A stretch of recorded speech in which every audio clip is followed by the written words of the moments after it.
a very good morning to you. Trust you're doing well wherever you are. If you're just woken up or you're just woken up, you're tuning in to KUTV Rise Today, Biashara Tuesday, a show that keeps you informed, updated on everything business, giving you trade secrets if you're just starting up or you're a veteran in your field. This is a show that keeps you on toes with new trends in marketing and all that, so you're just on the right place. What a beautiful way to begin your day as an entrepreneur. My name is Anyango Sylvia, and this is Biashara Tuesday on this 25th day of November 2025. We're approaching Christmas, of course, and those who are traveling home, I'm sure you're also beginning to plan on how you're going to spend your December holiday. The Form 4 candidates are done with their exams. Right now, what is ahead of us is the by-election slated for Thursday.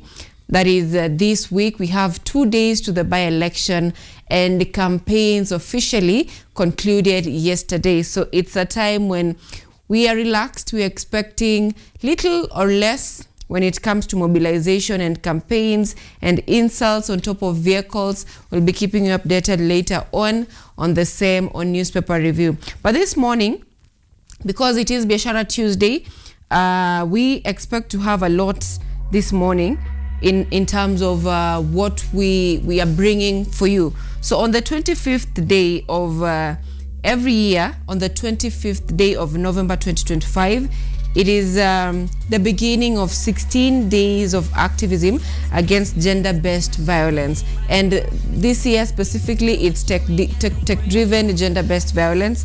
And you profile pictures, and this was the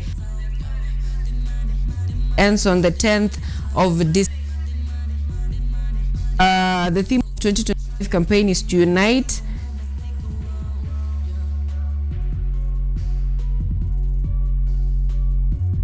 with that.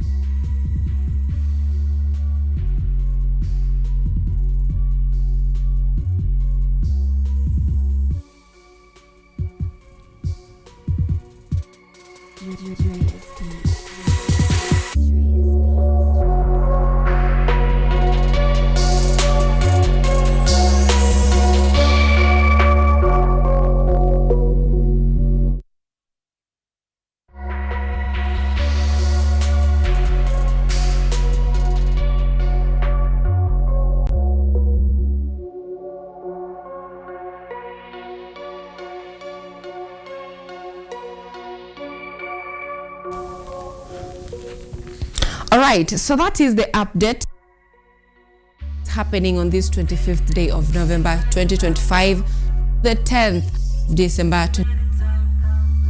The campaign is to end digital violence against men and girls. So what do we have for you this morning on the launches? Because we have several launches today. We have so much in store for you. So today, into opportunity, and this discussion will be driven around innovation,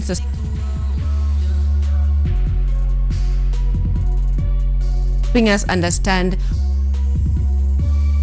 can get, and this specifically will be in school. So it's of turning waste into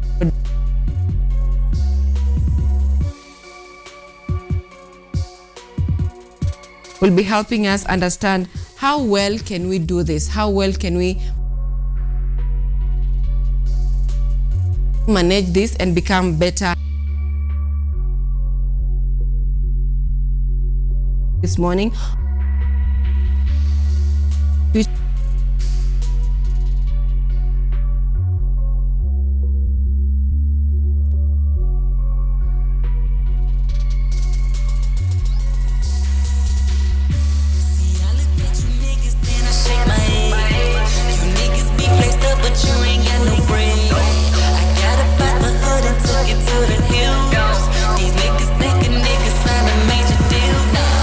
Money, money, money, money, talk.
I was telling you what we'll be having this morning, and it will be discussion around innovation, turning waste into useful products, and also we'll be talking about all questions related to business. We've come a long way through the year.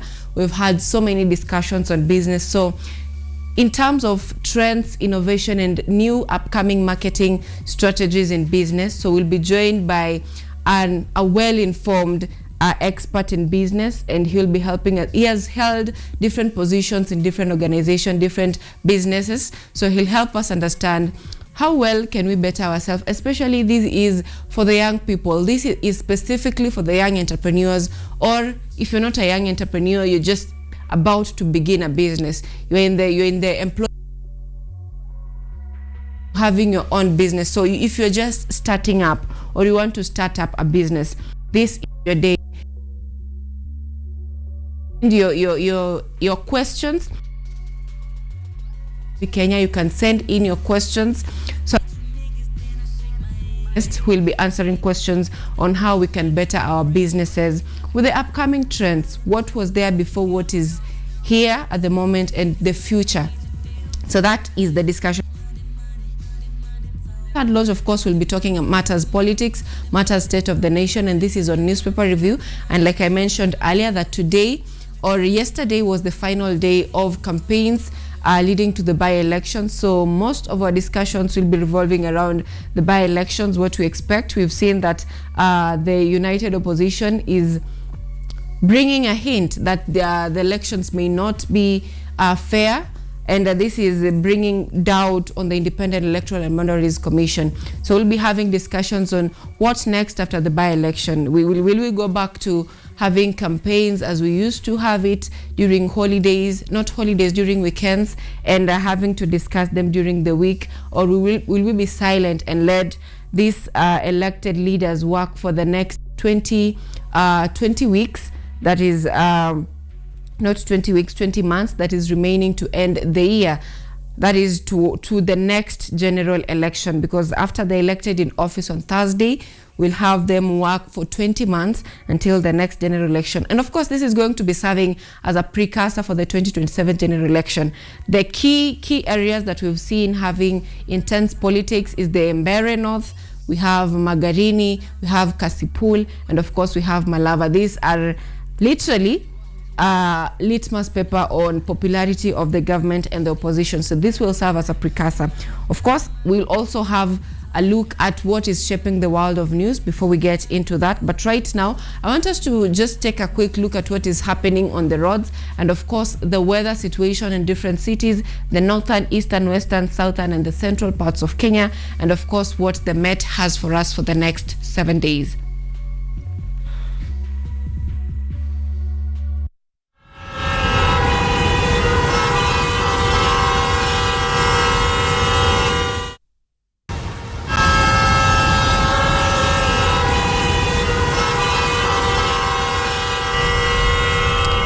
It is exactly 28 minutes past the hour, that is past 7 a.m. and I'm looking at traffic situation on various tributaries leading to town, that is Nairobi Central Business District. And as expected, Thika Road from KCA, that is from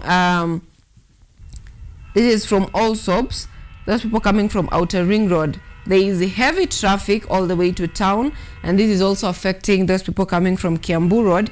And going back, way back on the northern part of Thika Road, that is from This is Garden City.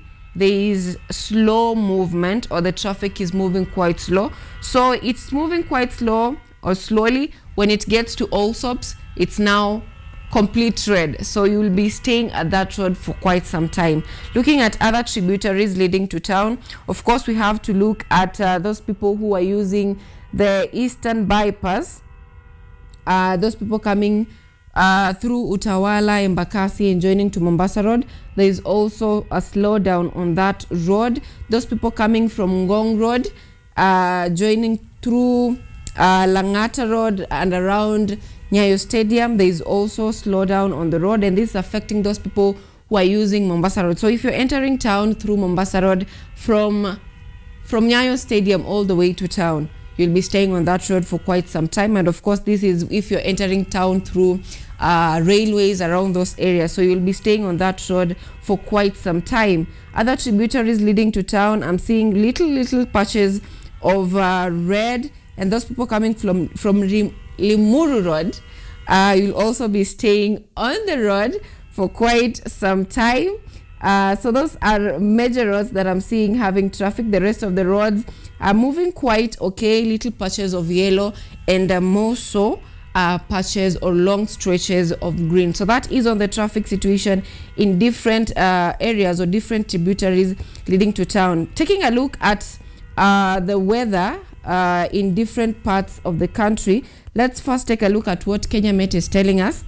According to Kenya Met Department, from the 25th, that is from today to the next, for the next 7 days to the 1st of December 2025, most parts of the country will remain sunny and dry this week. However, rainfall is expected in a few areas across the Central Highlands, Lake Victoria Basin, the Rift Valley, the coast, the southeastern lowlands, and western Kenya. On matters temperatures, daytime temperatures above 30 degrees Celsius are expected in the coast, northeastern, northwestern Kenya, and parts of the southeastern lowlands, Rift Valley, and western Kenya. Nighttime temperatures below 10 degrees Celsius may occur in parts of Central Highlands, North and Central Rift Valley, western Kenya, and areas near Mount Kilimanjaro. So it's a perfect weather for that vacation that you are thinking about. You can go ahead, especially if you're going to the coastal region. Talking about coastal region, let's just take a look at the exact weather of the coastal region. I'm trying to find Mombasa here. Right now it is 26 degrees Celsius, and it feels like 29 degrees Celsius. Remember, it's 7:30 a.m. and it's already feeling like 26 degrees Celsius. Throughout the day, no sign of precipitation. It will mostly be sunny. So that is in Mombasa. In the western part of Kenya, in Kakamega, right now it is 16 degrees Celsius. Feels like 21 degrees Celsius, quite warm. Throughout the day, no sign of precipitation. It will mostly be sunny and with little bits of clouds throughout the day. So no sign of precipitation. In Eldoret, that is in the Rift Valley, it's also 16 degrees Celsius, and it feels like 15 degrees Celsius, a little bit cold. Throughout the day, at around 2 p.m., there is 40% chances of rainfall. So in Eldoret today, it might rain. And looking at the northern part of Kenya, it is now 25 degrees Celsius, and it feels like 28 degrees Celsius, almost the same as the coastal part of Kenya. Throughout the day, no sign of precipitation. If we look at the Nyanza region, that is areas around the Lake Victoria Basin, specifically in Kisumu, it is 20 degrees Celsius, feels like 24 degrees Celsius, also a little bit warm. Throughout the day, no sign of precipitation. It will mostly be cloudy and sunny throughout the day. And finally, from where we are here in Nairobi, it is 17 degrees Celsius, and it feels like it. They're telling us that there is 40% chances of rainfall at around 9 a.m. So it will mostly be drizzle. So it won't be much, if at all it is raining. And throughout the rest of the day, no sign of precipitation. So that is on major cities or picked cities or picked towns, the western, coastal, northern, southern, and the central part of the country. So that is on the weather update. At this point, I want us to take a very short break, and we'll be back with more updates for you right here on Biashara Tuesday. Stay with us.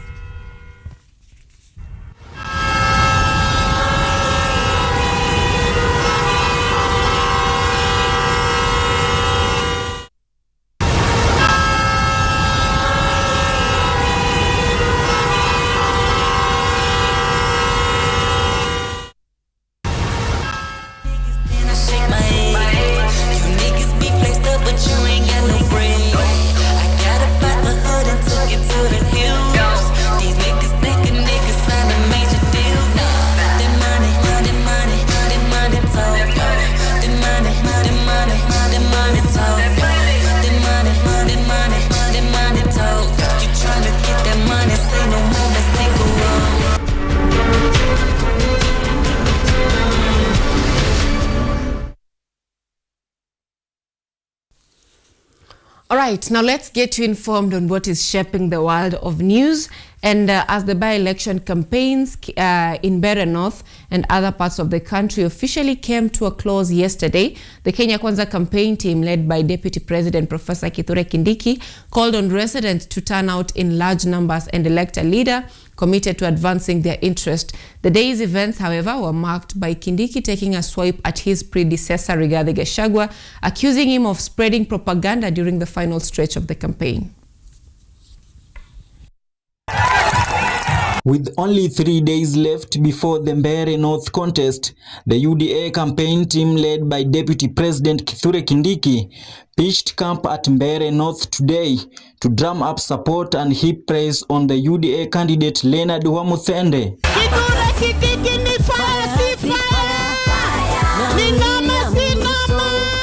However, as has been the case since the campaigns began, the rallies have not been without accusations and counter-accusations. Here, Deputy President Kithure Kindiki took the podium, harshly criticizing the opposition for engaging in seasonal politics instead of presenting meaningful policies to the people of Mbeere. Baada ya Thursday, tutabaki tukiwa jamii moja, tutabaki tukiwa ndugu na dada. Wewe mtu ya mitego, wewe mtu ya kisirani, wacha kuleta mambo ya kuchafua wananchi hapa na kupiganisha wananchi. Sisi tumeshaamua. Wewe nani? Wewe nani? Wewe nani? Wachana na mimi bwana. Hautawezana na mimi. Wachana na mimi. Mimi nitakuaibisha. Mimi nitakuaibisha. Wachana na mimi. Aende asiende. Aende asiende. Wacha nione wala anasema Rigathi Gachagua also came under sharp criticism. According to Kindiki, Gachagua's removal from office was self-inflicted, adding that nothing could have saved him. Ulipata bahati ukakuwa deputy president baada ya kuleta maandamano kwa chama chetu za UDA. Wakati ilisemekana wewe hautoshi mboga, ikasemekana uwezi kuwa naibu wa rais, ukatufanyia maandamano.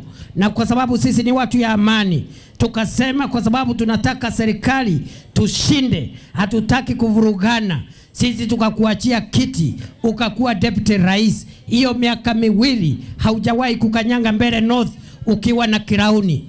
This comes after Rigathi Gachagua claimed that President William Ruto's government has been perpetuating corruption and neglecting the interest of local residents. Mkule pesa ametoa hapa karibu 600 million. Hiyo pesa ilitosha kuweka stima kwa kila boma katika Mbeere North. Kila mtu sasa angekuwa na stima. Imepelekwa hapa, watu wanakula kila pahali.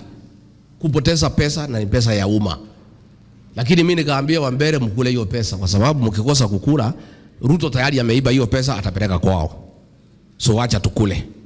Saa hii ndio unakuja kutuita Andoito. Ulikuwa wapi siku ile? Ulikuwa kwa kiti na ungetumia hiyo kirauni kusaidia watu ya Mbeere North.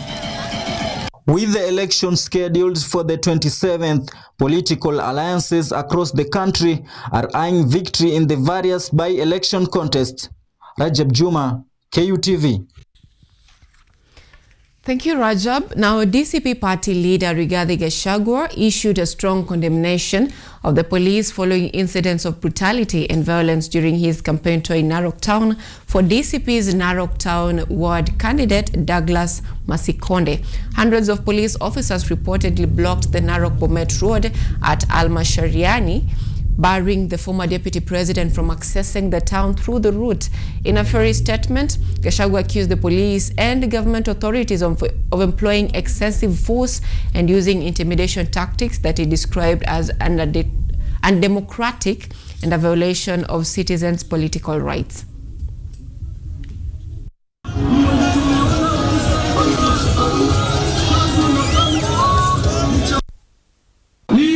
Mumefanya leo ndio itafanya Masikonde apite asubuhi.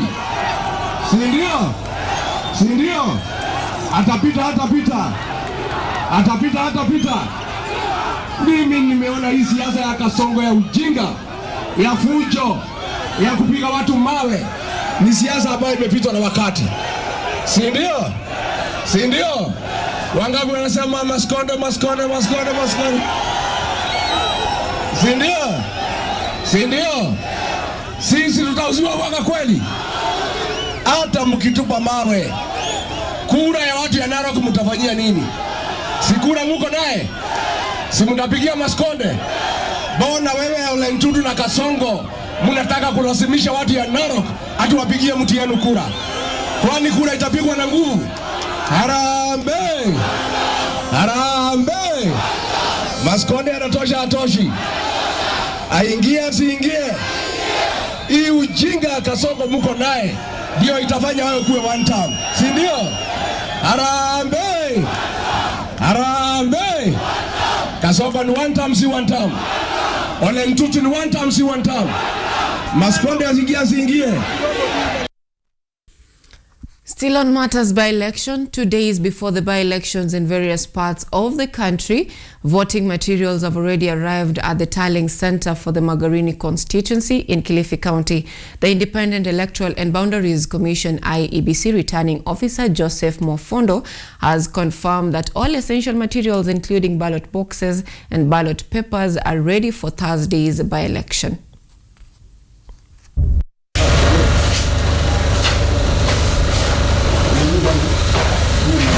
With approximately 3 days remaining before the by-elections in various parts of the country, preparations for the mini polls are complete, with voting materials already in place in Magarini constituency.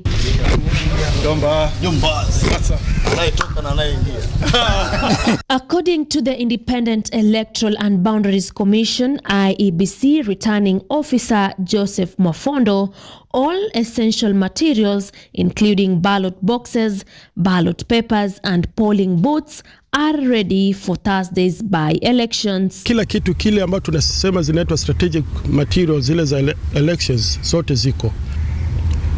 Magarini constituency iko na ward 6 na iko na wapigaji kura 80,128. So tunawaomba wana Magarini wote wale wamekuwa registered wajitokeze kwa wingi ifikapo tarehe 27. A call for peace and fair election has also been issued, especially to the candidates and their supporters who have been warned against violating electoral conduct and laws. Lengo letu sisi wote kwa jumla ni a peaceful by-election ya Magarini. By-election ambayo haitakuwa na furugu yoyote, haitakuwa na ugomvi, na ambapo wote wataheshimu IEBC, wataheshimu sheria, na wote wale wahusika hawa candidates wataheshimu. Nataka nisisitize pia kwamba shukrani ile tuko nao tangu wakati campaign hizi zimeanza. Tumekuwa na amani, na hizi siku 2-3 zimebaki. Nataka kusihi wale wana Magarini kwamba tusichafue. Tuweke ile amani tumezidi kuwa nayo mpaka tumalize na kura hizi tarehe 27.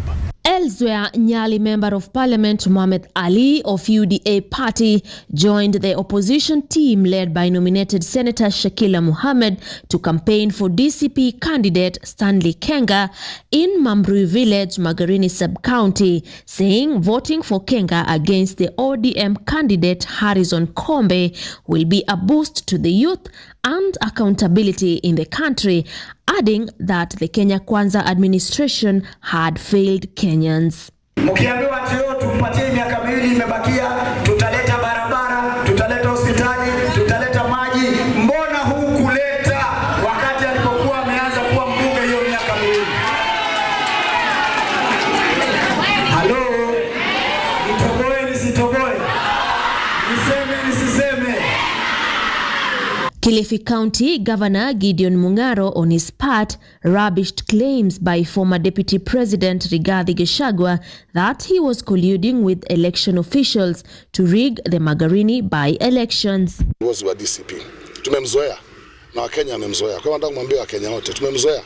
Hii kazi yake kila siku kutoa propaganda na kuweka vitisho wakati anaona hana nafasi. Mimi nataka kumhakikishia tu kwamba mimi kama gavana Kilifi na watu wangu wa Magarini, vile tumekubaliana, tutamrudisha Kombe Alhamisi bungeni. The Magarini parliamentary seat was declared vacant after the Supreme Court nullified Harrison Kombe's victory in the August 2022 general elections following a petition filed by his main competitor Stanley Kariste Kenga, who alleged there were violations of the law during the elections. Caroline Kimwele, KUTV. All right, now the Orange Democratic Movement, led by Chairperson Gladys Wanga, stormed Kasipul to drum up support for their candidate Boyd Were.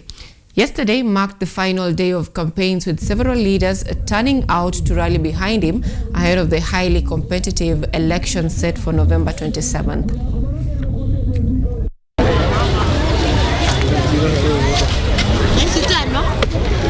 So today we are here at a place called Darashan, here for the purpose of asking, compelling, or even requesting our youths, our electorate.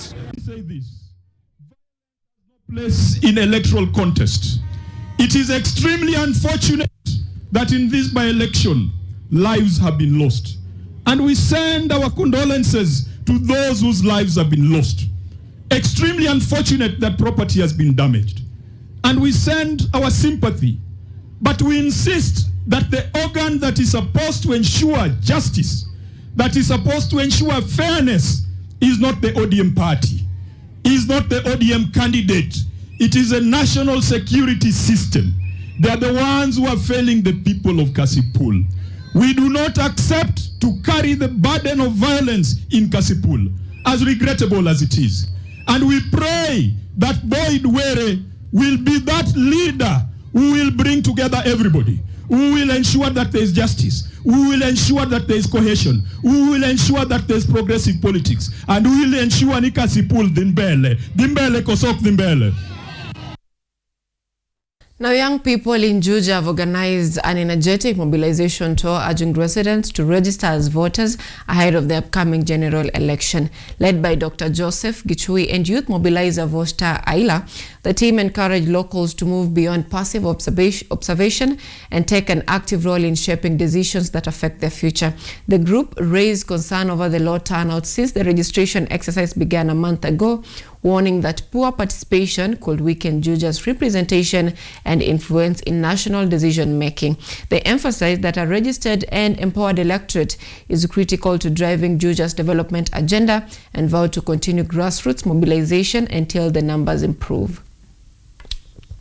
So today we are here at a place called Darashan, here for the purpose of asking, compelling, or even requesting our youths, our electorate to go and pick and collect their votes. And for those ones who haven't registered, to go register their votes. And for those ones who have registered but do not live in those places where they have taken their votes to come and change them and bring them to Juja.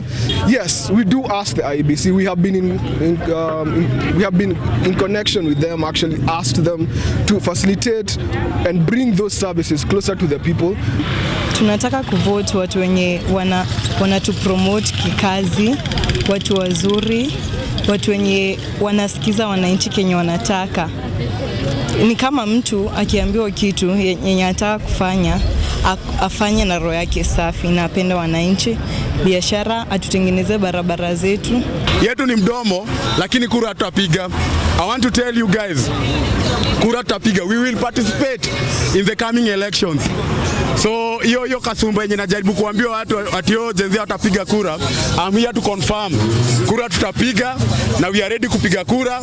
Kenya tu tunaomba, tafadhalini, bring services closer to us. Leteni hata kani vibanda, hata kani chini ya miti. Leteni hizo desk zenu hapa hivi, tutachukua kura. Now, away from politics and by-elections, Malaysian Prime Minister Anwar Ibrahim is in Kenya for a 2-day official visit, marking more than 6 decades of cooperation between the two countries in trade, education, tourism and investment. The visit is expected to strengthen bilateral ties, with President William Ruto describing it as a strategic step towards enhancing Kenya's position in the global market. Prime Minister Anwar praised Kenya's affordable housing program, calling it a key pathway to improving the living standards of citizens. The two leaders expected to explore new areas of partnerships aimed at expanding economic opportunities for both nations.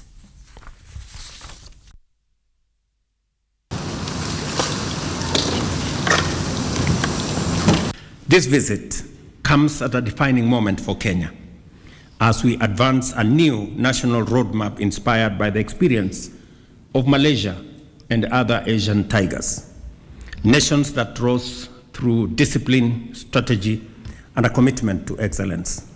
In our discussions, we agreed that Malaysia will explore partnerships and investments across our key priority areas, including collaboration in STEM and in research and matters education. And I want to commend you, Mr. Prime Minister, that you will be meeting with some of our education stakeholders later today as part of our human capital development that is central to Kenya's development. We have decided, both of us at least and the government, to enhance the bilateral relations into a strategic partnership which would cover all fields of endeavor. And the traditional agriculture, import, but also in new technology. You are also very concerned on the issue in energy transition and digital transformation, including semiconductors, data center, and AI. And I think we can share our experience and yours through university collaboration, through research, and through Now, members of the National Assembly's Departmental Committee on Lands are demanding accountability from the Agricultural Development Corporation after its management failed to appear before them over a 250,000-acre land matter in Kilifi and Tana River counties. Lawmakers expressed displeasure after Acting Managing Director Wilson Tonui skipped the scheduled parliamentary session, saying the absence amounts to evading oversight on a matter of significant public interest. Despite the National Assembly's Departmental Committee on Land visit at the Agricultural Development Corporation Management ADC, Galana, Kulalu land offices and Bombi and Marafa areas in Kilifi County to check on the progress made in subdivision and distribution of the parcel of land to residents, the Acting Managing Director Wilson Tonui failed to appear before the committee to answer on unsettled land issues.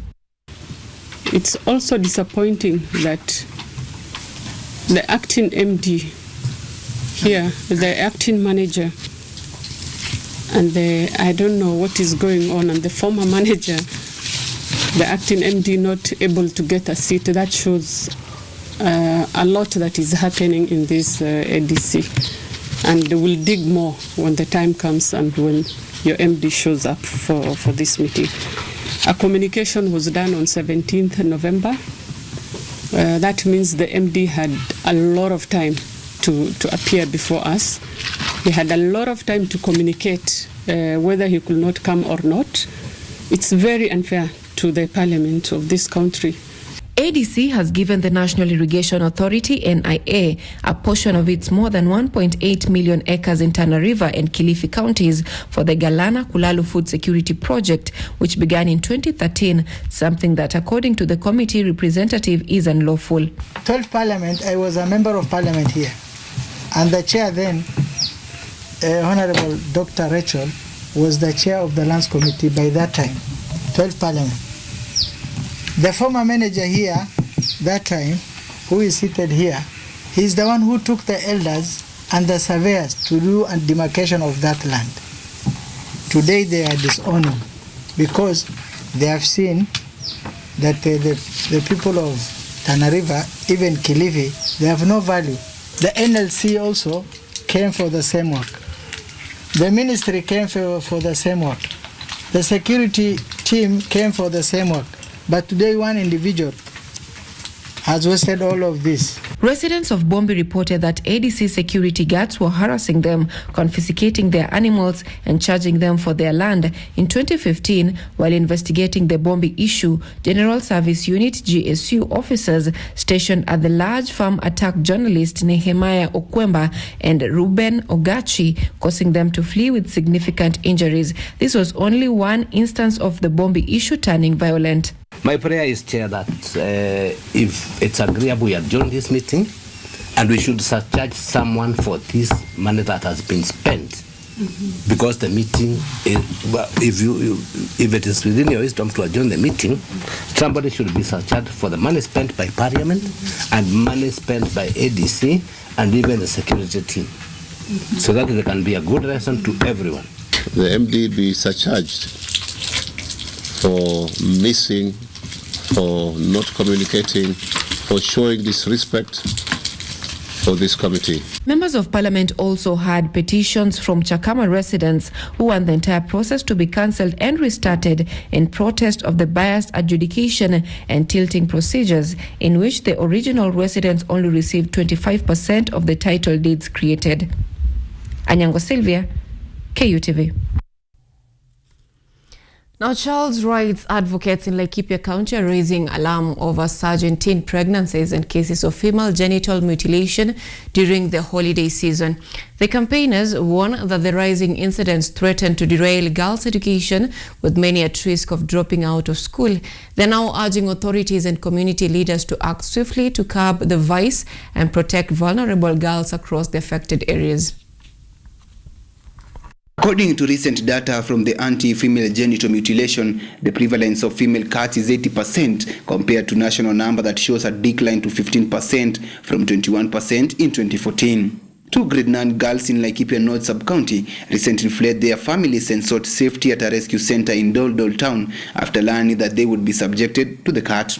Tuko hapa leo kwa sababu tumekuwa tukifanya kazi na wasichana na pia kwa mashule, na tunashukuru ya kwamba leo wasichana almost 250 wamegraduate, na nia yetu kama Action for Children in Conflict ni ya kwamba sisi ni shirika ambalo linashughulika na mambo ya haki za watoto, na ukeketaji ni mojambo ya dhuluma ambazo watoto wanafanyiwa, na ni kwa sababu hiyo tumekuwa tukifanya kazi na watoto wasichana na pamoja hata wavulana, lakini kwa sasa tumetilia mkazo sana mambo ya wasichana ndio tuweze kupiga hiyo hatua nyingine ya kuondoa ukeketaji. Children rights advocates have raised alarms about an increase in teen pregnancies and female genital mutilation in several areas of Laikipia County.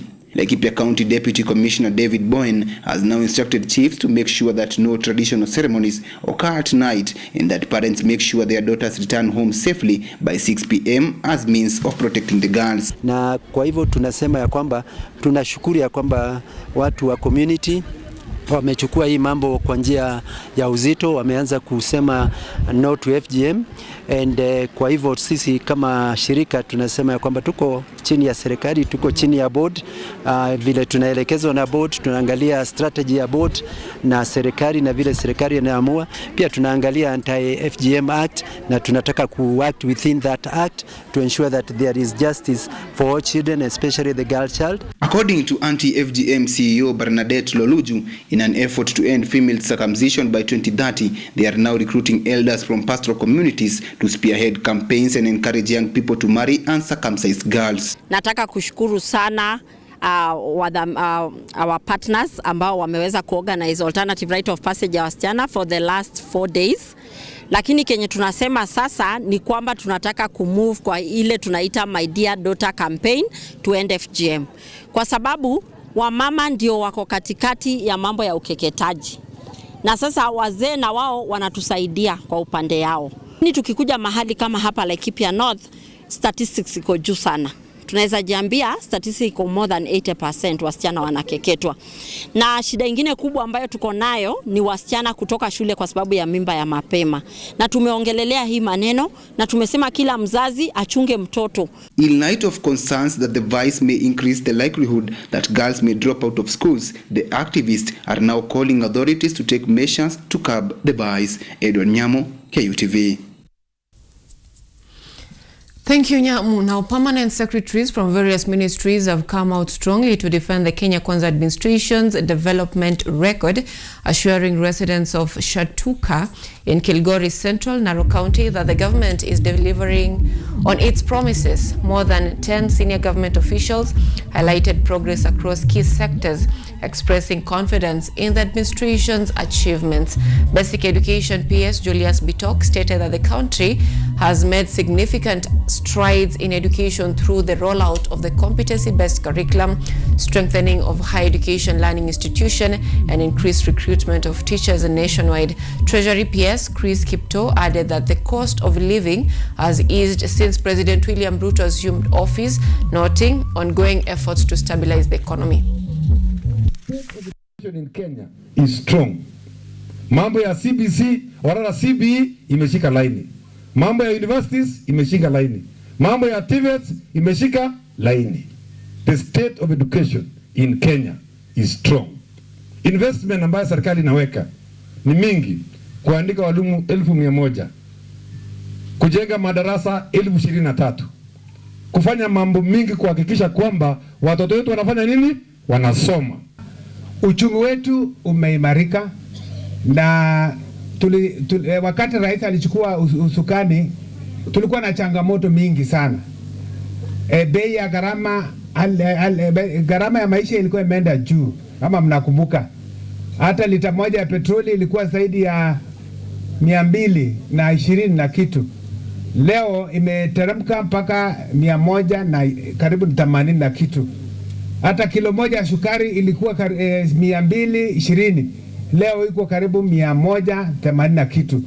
Sisi watu wa Kilgoris constituency wengi wao walikuwa katika chama cha KANU wakapiga kura. Now that brings us to the end of the news updates. It is exactly 1 minute past the first hour and we are going to be taking a very short break. We'll be back with discussions on business, and that is on the launch. We'll be talking about the future of Kenyan businesses and specifically on trends, risks and opportunities. They say that even the Bible says, I don't know if that's true, my knowledge is a little bit rusty, but they say watu wangu wanangamia kwa kukosa maarifa. So don't be a person who is stuck at nisaidie, and yet KUTV is here to give you knowledge on matters business. That discussion is coming up shortly after the break.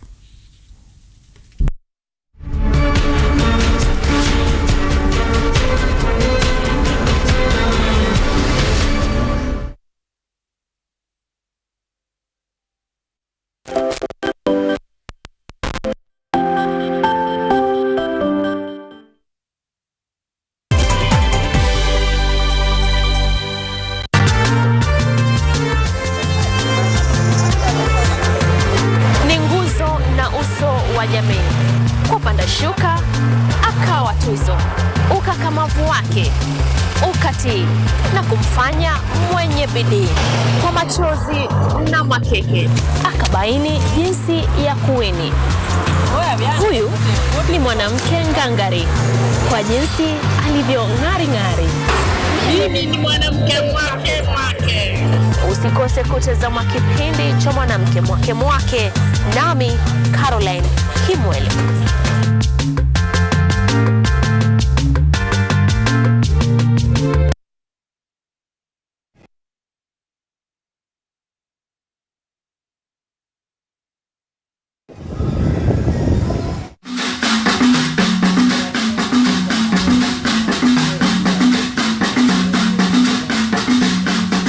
Ninakukaribisha rasmi kwenye Mitindo ya Kipwani, kipindi kinachokuza utamaduni wa Kipwani, nikikuletea mazungumzo ya moja kwa moja na wataalamu, vyakula vilivyopikwa na kukorombezwa, viungo mwake vya Kipwani, ngoma zetu za asilia za Kimijikenda, bila kusahau tarabu na chakata. Yaani wanawake Uswahilini watakuwa wakinengua na kuzungusha viuno kama panga boy za trekta ndani ya Mitindo ya Kipwani KUTV, ukiletewa moja kwa moja kutoka Salama Bling Beach Resort kila Jumamosi saa 10 jioni na Jumapili saa 4 usiku, ukiwa nami mtamu wako zaidi ya asali. Mimi naitwa Waridi Tamu. Mpenzi mtazamaji, usipitwe na matamu.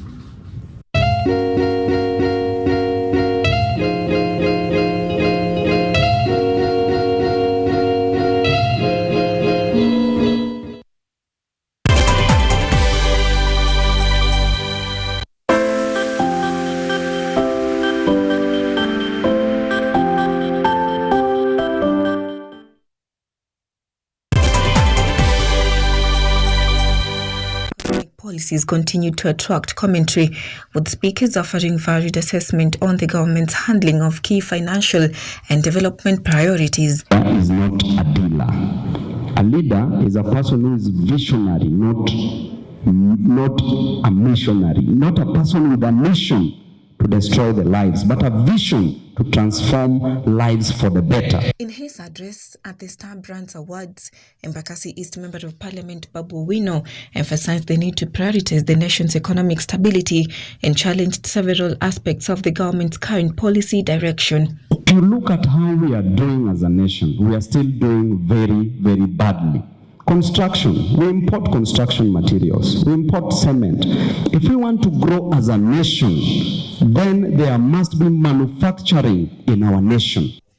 Trade and Investment PS Abubakar Hassan responded by defending the administration's effort to stimulate economic growth and provide relief to business and And you can also say 2 times if you like. He has managed the macroeconomic indicators. Listen to me. Remember, he came into office on an economic transformation agenda.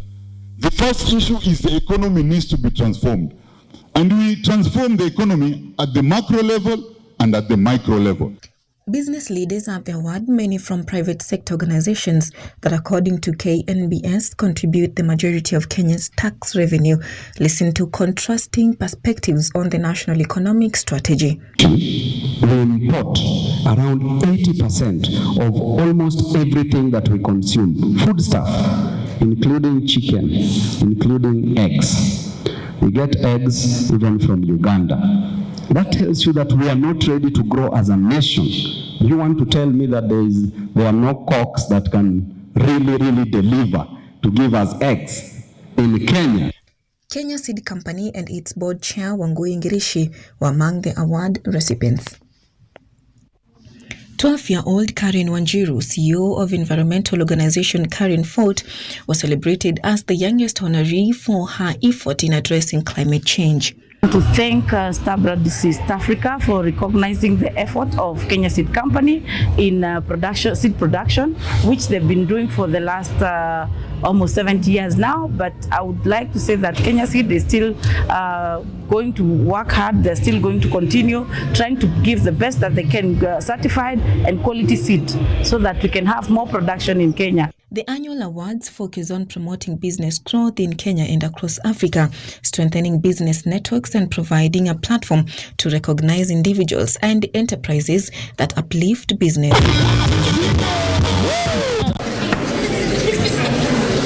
Kenyan universities and private sector partners are joining forces to tackle rising youth unemployment through sustainable development using ethical AI-powered solutions focused on developing AI-based innovations in business, agriculture, health, education, and governance in line with the Sustainable Development Goals.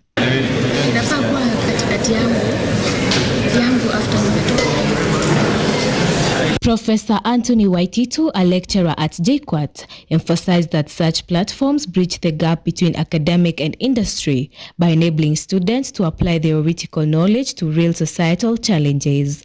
He added that innovation programs keep the youth constructively engaged, reducing exposure to drug abuse and crime. It's first to keep these young people busy because they are talented, they have the energy, they don't know where to take it. So if you involve them in a positive way through innovation, they are busy day and night, and through that they sharpen their skills. These people have a lot of time and energy. So if you don't involve them positively, then they find themselves idle, and that's how they slowly drift into the vices like drug abuse and alcohol. So we believe that through this hackathon and other initiatives by other scholars, we are able to engage our students positively and the youth, and through that we save them from that self-destruction route. We are coming. On the other hand, Zehele Hatinde, Senior Manager of Sales and Marketing at Adapt It in South Africa, praised participants' creativity and affirmed the industry's commitment to nurturing promising ideas. What we are hoping to do or achieve with the innovations that we've seen today is for us to come in to collaborate with the respective students, see how we can co-create or improve, the developments that have been created this year. We've got the capacity, we've got the ability for us to be able to expand the developments that have been done today. So student innovators led by Alvin Waweru and Maureen Wanjala reported increased confidence and called for more funding to advance their projects. The event, sponsored by multiple corporate partners, awarded medals, trophies, cash prizes, and even immediate job offers to outstanding participants. We have had a great experience here of the Innovation Week, where all students came with their innovation and ideas to be able to try and solve a problem that is currently faced in the world.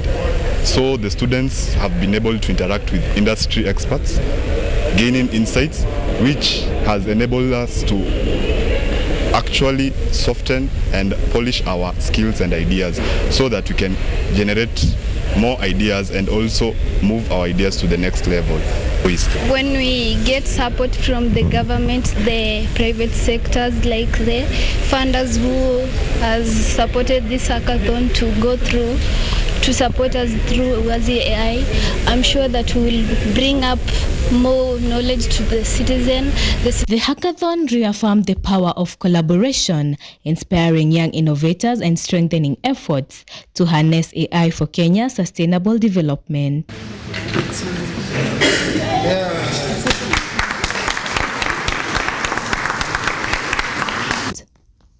Lori Kadhure, KUTV, Nairobi.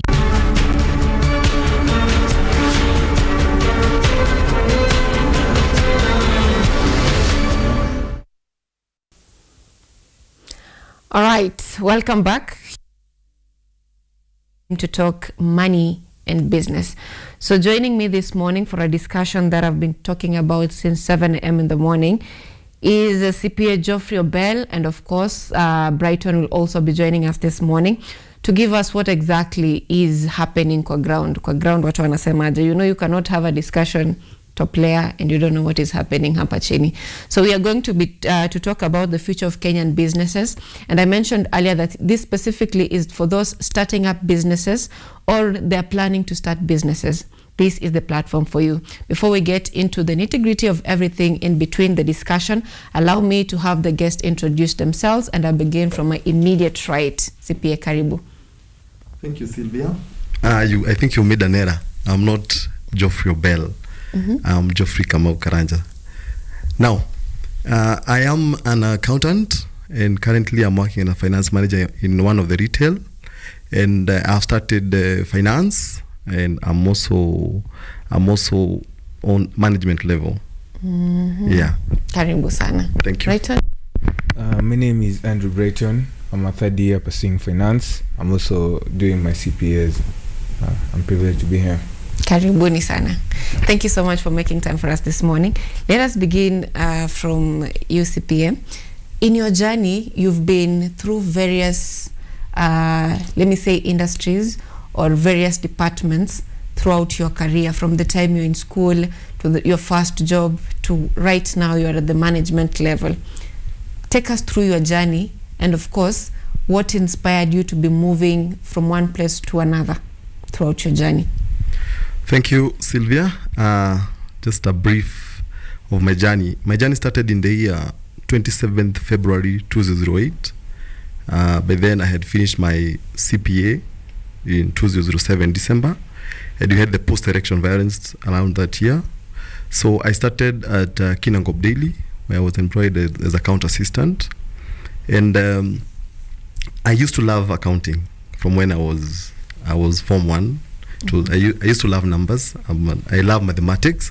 So once I was employed in 2008, I got a lot of interest in the accounting field, and I grew to a level of finance manager in the same company.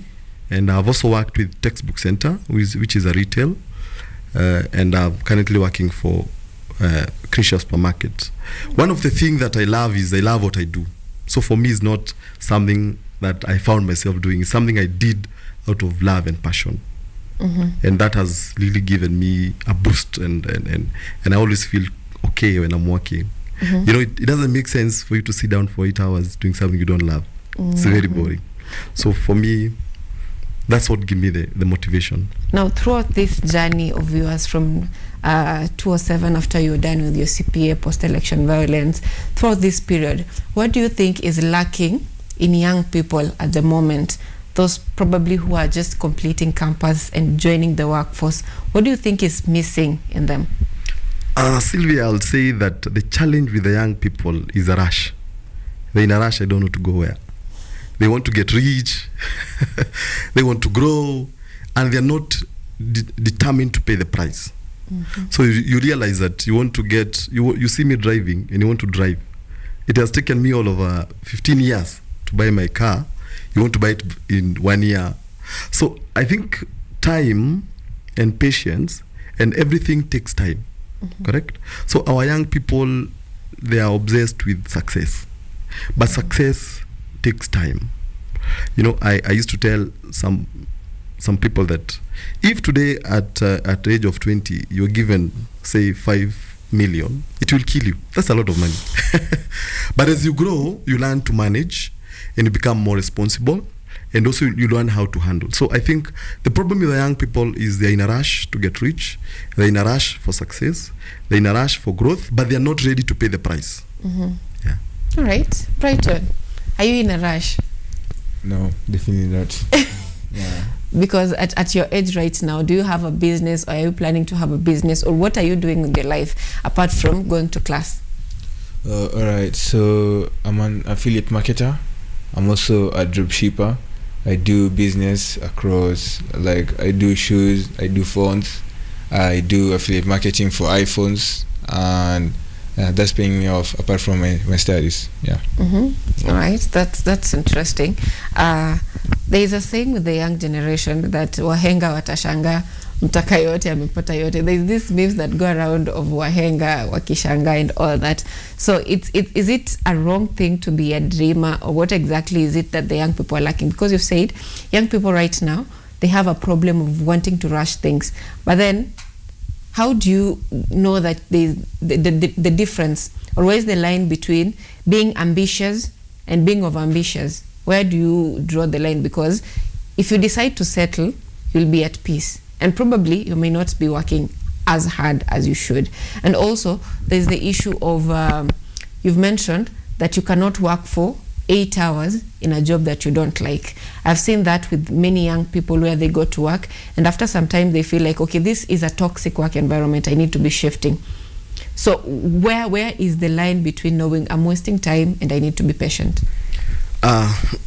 maybe I didn't mean that you don't be ambitious. You need to be ambitious, but again, you have to appreciate that it will take time for you to grow. I remember I have worked up to 2 a.m. working for something. That's what I mean. You work for it. Okay? So you need to be ambitious. I was ambitious myself. I have been very ambitious. Even currently, I'm ambitious. I want to be a CEO.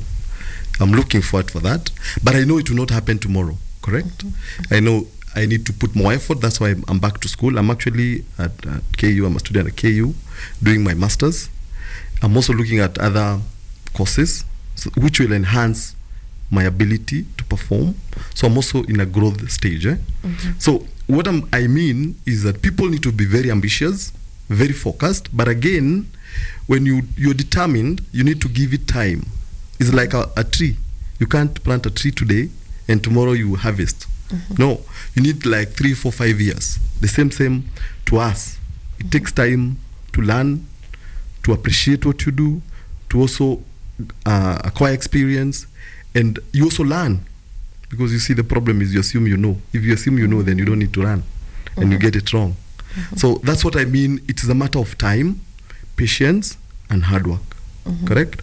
And you're finding that there are a lot of issues, people telling you, oh, do this, get rich, I don't know, do this, so you rush into them, or you can be sherehe every day, So you need to learn that sacrifice is key, and also you give it time to achieve your goals. And I also get something from what you're saying about upskilling, because you said you're also going back to school. I think that is something that I'm actually in school at KU. I'm a student at KU. Right, yeah. Upskilling it is. Now, Brighton, there is a trend with the young people where these days you can pay for views, whether it's on Instagram, it's on TikTok and every other place. And it's hard to distinguish between, sometimes you may have views, but the people who are viewing your content are just scrolling up. It will be counted as a view. So how do you stand out in marketing your business? Because they say right now, if you're not online, if your business is not online, then it may probably be overtaken by someone who is online. So how do you separate yourself from noise, especially now that you're in business where you need to market online? How do you differentiate yourself from those people who are maybe fraudsters and those people who are just making noise? How do you make yourself stand out as a marketer in your field? So basically, I ensure that I have feedback from the few customers that I've handled, because you realize most scam people, they don't have feedbacks, or they have fake feedbacks. Then I also ensure that my marketing, I ensure I do something that is interesting, because in this generation, when you just do anything, they won't follow. They won't be doing anything to support you. Also try to connect as much as possible, because the next connection, there's a saying that goes, your network is your net worth. So the more people you know in the business, the more they help you to market your thing. Maybe sometime, I don't know, people know how to do business. So you find out that someone is selling a thing that you don't have. So you go buy from them, then you come sell it at your price, so long as you're making profit. So it's all about having a platform that people can trust you. It's about proving to the people that you can be trusted. Yeah. How then do you build trust? Because here in Nairobi kuna mchezo ya town. Personally, I cannot pay before delivery. So how do you handle pessimistic customers like me who anything online is just fraud? How do you build the trust? First thing, for my business, affiliate marketing, you'll have to visit our shops, because we also don't trust people. I cannot say that, but that's the truth, because you cannot deliver to a person and you're not sure that they'll make the payment. So you also have to be sure. So what you do, I can refer you to our shop. It's in town CBD. Then you can go check out on our products. You can go check out, basically I'm talking about iPhones. When you're talking about shoes, I also do shoes and clothing. So when you're talking about shoes, you can do payments after you see what you're delivering to you. So we ensure that these are there's a trust between the ones buying and we the ones selling. Yeah. For once, you've made me look at it in a seller's shoe. And last week we had a case where a delivery man was killed while delivering iPhone 17. So that's also an important part. Now, Geoffrey, how business was done 10 years ago is not how business is done right now, especially now that we have their companies, or before we had marketers or models doing that. These days you can have AI market your product. You can just upload a photo and then it generates a video for you. So how well can we manage, or how well can we utilize the current trends in technology and all that, new strategies of marketing? How can we utilize them and make better profits than what was before? So you can paint to us the picture of how business was done before technology and now how it's done now that we have technology on board. Thank you, Sylvia. I think one of the key things is we appreciate that change is constant. And as you have said, what they used to do business 10 years ago is not what you are doing today, correct? The same, the customers 10 years ago have changed, have evolved. And technology has brought a lot of change in the way we do our business. It has brought a lot of change in how we communicate. I was telling my friend that when I was in Form 1, Form 2, I was writing a letter to a girlfriend. Today, you just go on WhatsApp and, okay? So change is constant, and I think every business has to adapt to change, particularly in technology, to appreciate that we are now a global village. Like I'll tell you, we receive even orders from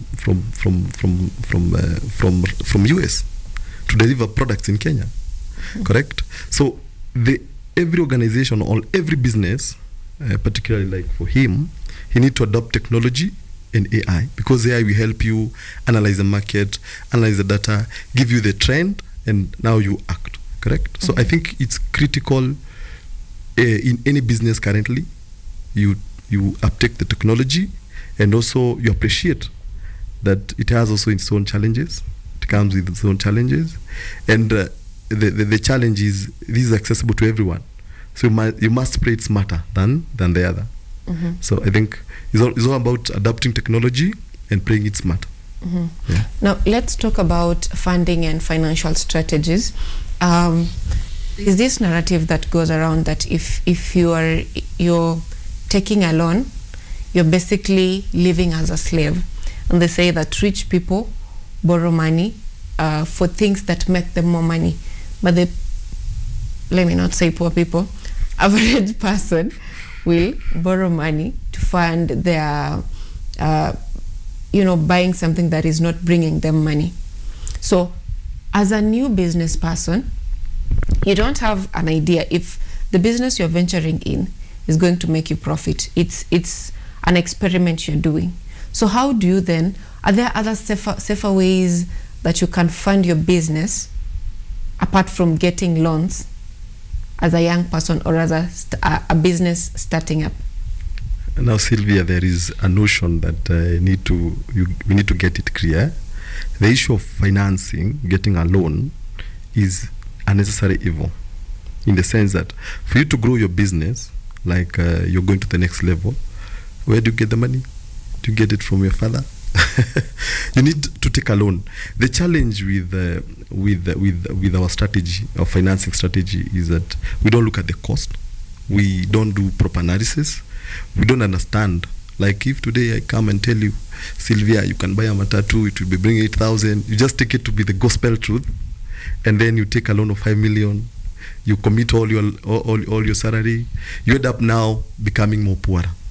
But if you manage your finance correctly, by ensuring that before you invest, you do proper analysis, you put the financial aspect of that business in totality, and you assess the proposal, and you invest carefully, for sure, loans are very, very good. In all the businesses, even Safaricom, I think they are floating a bond at the Nairobi Stock Exchange. So it is a necessary financing tool, which is necessary. Even in our business today, we're looking at growing business. You have to take at least a loan, which is, I think, is only that the the people who lack financial literacy lack that knowledge of where do you take a loan, where do you invest my loan. You don't take a loan to go for a holiday. That becomes an ability. But if you take a loan to invest in a project that will yield more return than the cost of capital, then it makes sense. Yeah. So what's your opinion on Shylocks? Shylocks keep off.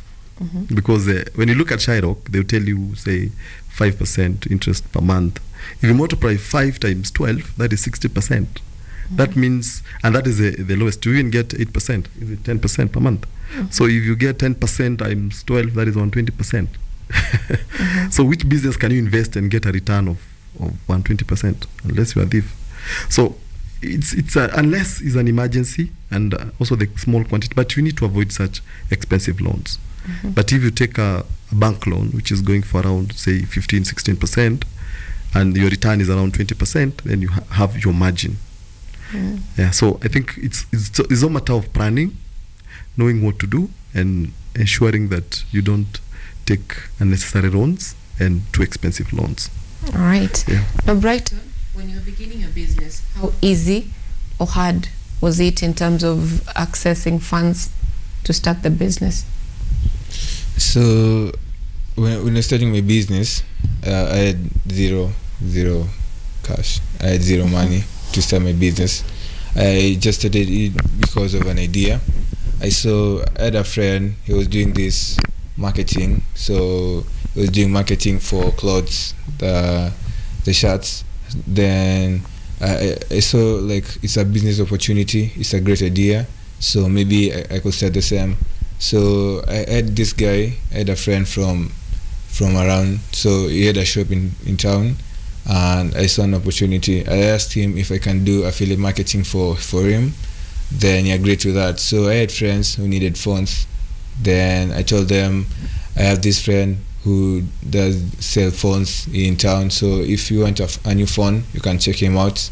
Then that's how I got my first commission, and from there I just been pushing. Yeah. Do you know of other businesses that probably the young people can get into that requires little to no, initial capital? Yeah, there are so many businesses which most youths can get into. I have classmates who sell these makeups. They require very little money because I see they purchase something for 100 bob, they sell it for 150. They purchase something for 200 bob, they sell it at 300 bob, and there's so many business opportunities. It's just find your thing, find your passion, then you'll just have it your way. It will just work out one day. It will work out. Yeah. Sounds good on paper. Sifi, do you have business ventures that you think of that is does not require high capital to begin with that you can recommend to the young people? From where I see it all, from my experience, I think the most important thing is not the starting big, is looking for opportunity that you start small, learn fast, because you might have money but you don't know. So I think it's important. Yes, there are opportunities there. There are opportunities that are good, but what we lack is financial literacy, the business knowledge, and the management skills. Because any business can grow. There are people who started from a kiosk and they have grown to big stores. There are people who have started from big stores, they have gone down. So it's just a matter of understanding the business you're engaging into, having the financial literacy, management skills, and also being visionary and ambitious. Yeah, so the opportunities are there. You see, when you look at business, you look at the customer. And when you look at the customer, you look at the need. Today, needs are there. They are plenty. They're quite a number. But now, how do you solve those needs? Then that's the opportunity.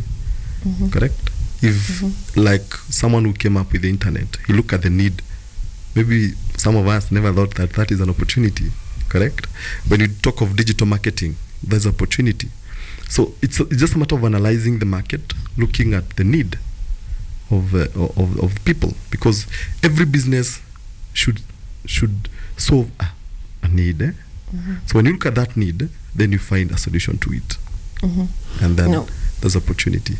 I think that aligns with what they say, that great businesses are businesses that solve problems. If your business is not solving a problem, then you probably are not going to last in the market. And I think the challenge with us people is that we try to copy paste. You see me do something, you want to do it because I'm doing. Mm-hmm. You see, I tell you I'm successful in this industry. You also want to be successful in, it doesn't work that way. You need to own your idea, analyze it, have that need that you need to solve, and then that's opportunity. Other than copying. And I think that is a problem with Kenyans. You start M-Pesa, everybody has M-Pesa. Yeah. And it's killing businesses, wanting to do what another person is doing. Without proper knowledge and understanding. That brings us to having this question on internships and volunteer work. Because they say that, for example, if you want to become a good mechanic, go and intern or volunteer at a mechanic shop so that you can learn more about that business. And I think most people just see that, okay, a car wash business is a good business. People wash cars every day.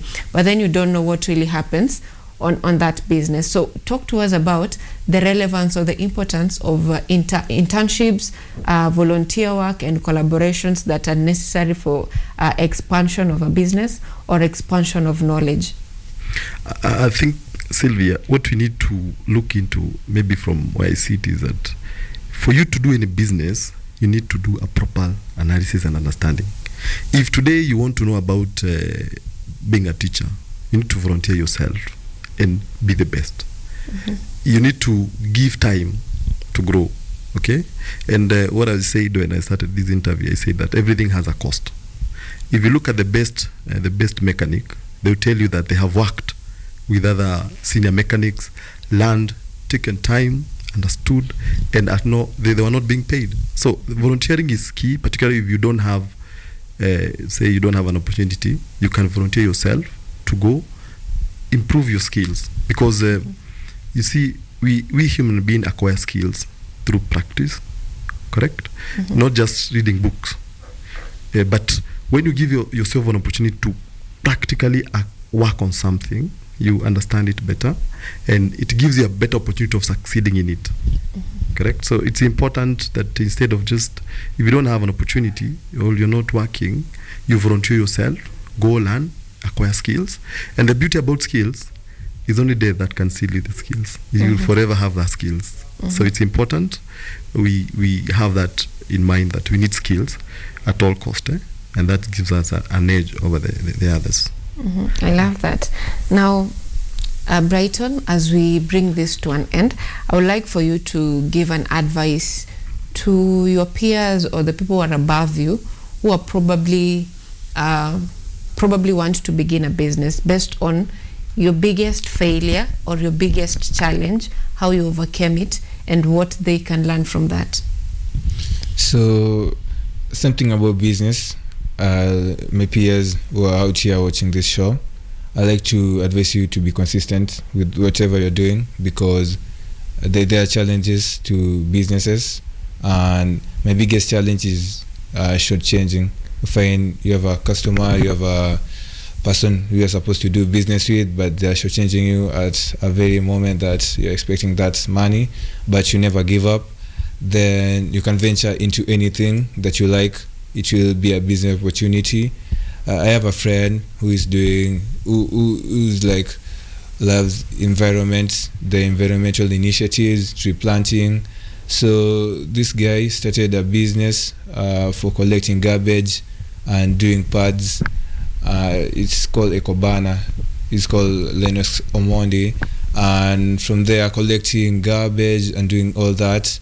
Right now, he's a CEO of a big company, Ekobana. Then we have so many things. I've heard you talk about internships. You can go out there, get more skills. It's never too late. Do business courses, do IT courses, do every other course, because right now there are a lot of opportunities. Like there are business AI, like there are apps like ERP systems that are coming up for IT students, designing a business platform where we have Kilimax.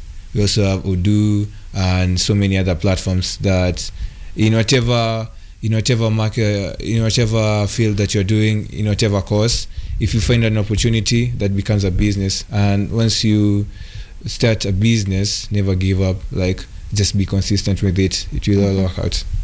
Yeah. All right, I love that consistency and effort. I love that. Now, CPA, as we bring this to an end, throughout your journey in business, in school, what is the biggest mistake that you've made that you think a young person should learn from, and how different should they handle that challenge?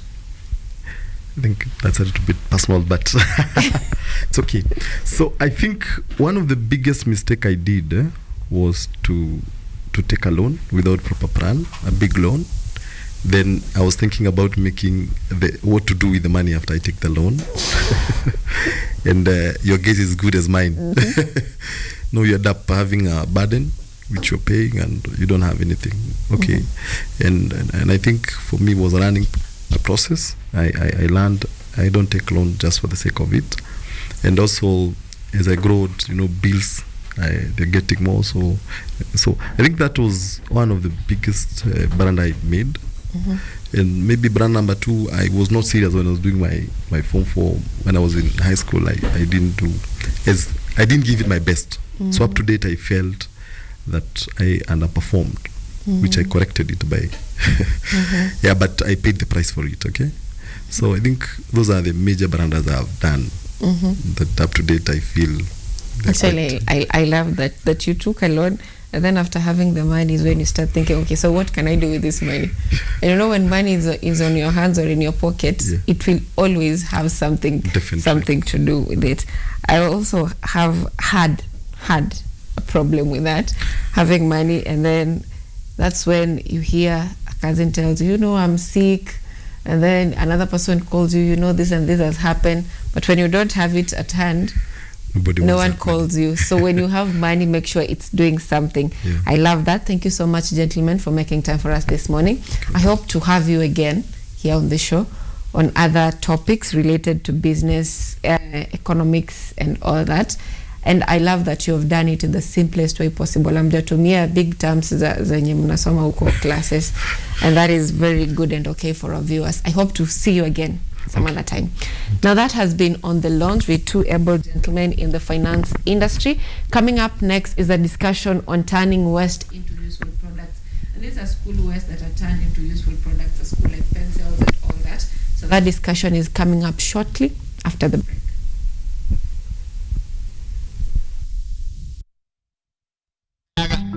Ready sijui una feel.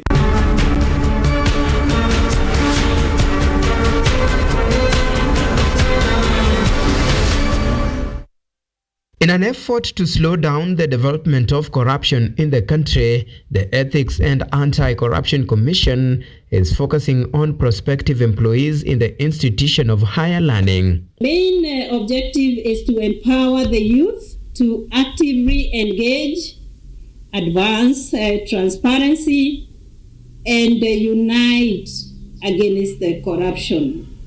Therefore, today's event will focus on the role of the young people on integrity matters, raise awareness about corruption and its impact to the country. The anti-corruption crusade is aimed at instilling integrity, discipline, and accountability on students as they prepare to enter job market. We are urging you to come up with the new ideas, especially we are faced with the issue of dealing corruption, which is perpetuated through digital means, the cryptos, the blockchains of this world. Like yesterday, if you read the newspapers, the government systems were attacked by those hackers. So we want you to come up with new ways of dealing with corruption in the digital space, because now we are living in the digital space. With the rise of digital innovation such as cryptocurrency, the Commission is calling on innovative solutions to deal with digital corruption. You are our hope for the nation going forward. Please, as we age, we've made mistakes.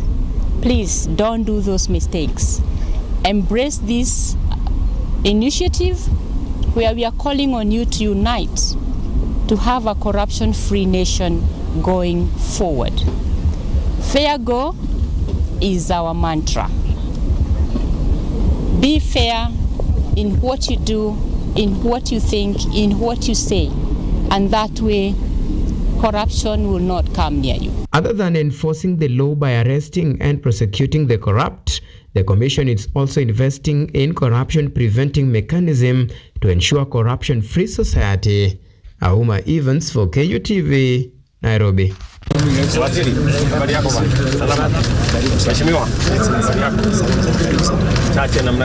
President William Ruto wants that Kenya's economic recovery will stall without physical discipline and national unity.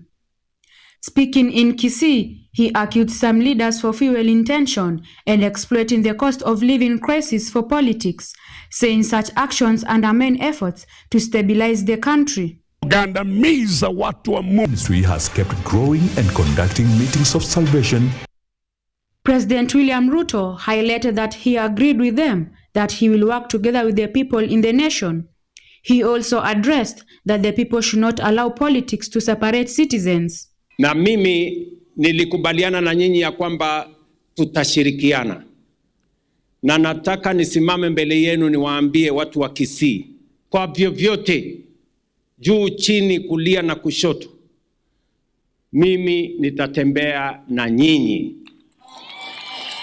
Bega kwa bega, unyo kwa unyo, sako kwa bako, tutatembea pamoja na nyinyi. Doris Aburi emphasized that the president has brought development and that one who has eyes does not need to be told to look.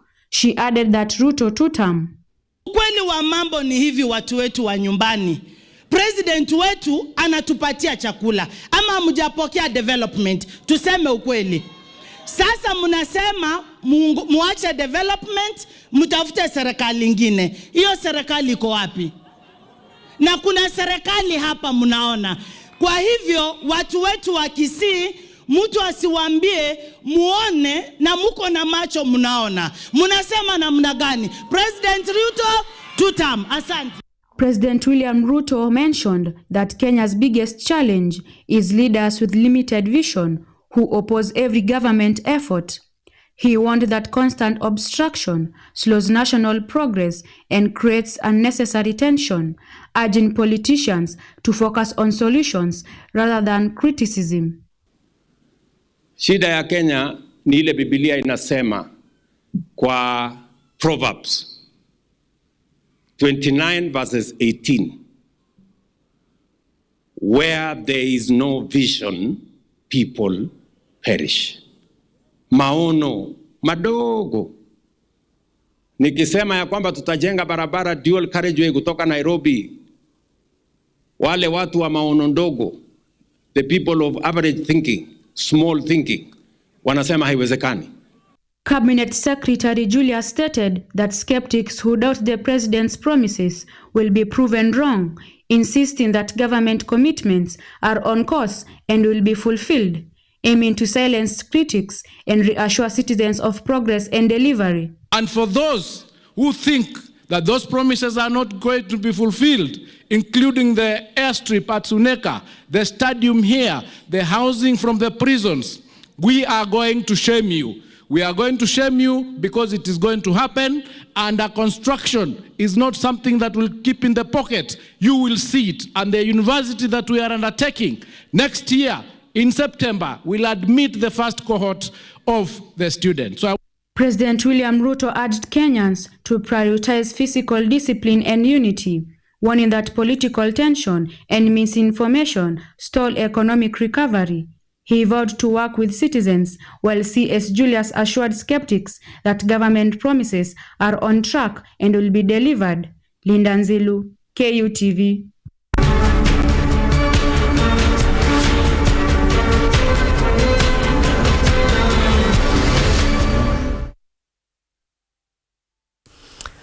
Welcome back. I'm sure you are doing quite okay. We've had a discussion on the future of business, and right now I want us to have a discussion on turning waste into opportunity, and this focuses on innovation, sustainability and entrepreneurship. Before we got live, we were just talking about carbon credits and how this is relevant to our current economy and how young people can venture into that. I'm hoping Abraham will share with this with us later on. But before we get into this discussion, Abraham, kindly introduce yourself to our viewers and briefly what you do. Okay, thank you. Abraham. I'm the founder and the managing director of Eden Recyclers. Eden Recyclers is a waste management firm that currently we are addressing the issue of poor waste paper management in schools, and with that we are developing two major solutions. We are coming up with two major products for learners who are the major generators of waste paper. That is the shoe polish and pencils for the learners. That's all Eden is about. Turning waste into useful product. That is shoe polish and pencils. Sure. So what is your background that led you to have to get into this? What's your background? I did industrial chemistry. I graduated, I think, just 2 years ago, 2023. And before graduating, I had a project. Actually, it's the research project that gave birth to Eden. And maybe if I can just give the story behind the foundation of Eden in a nutshell. It was at the university where we end this assignment to do business plan from a unit we had done in 4th year. And now, upon taking the assignment to the lecturer is like, "Oh, I see your assignment is good, but you did bad on page numbering. Your page 1 starts at table of contents.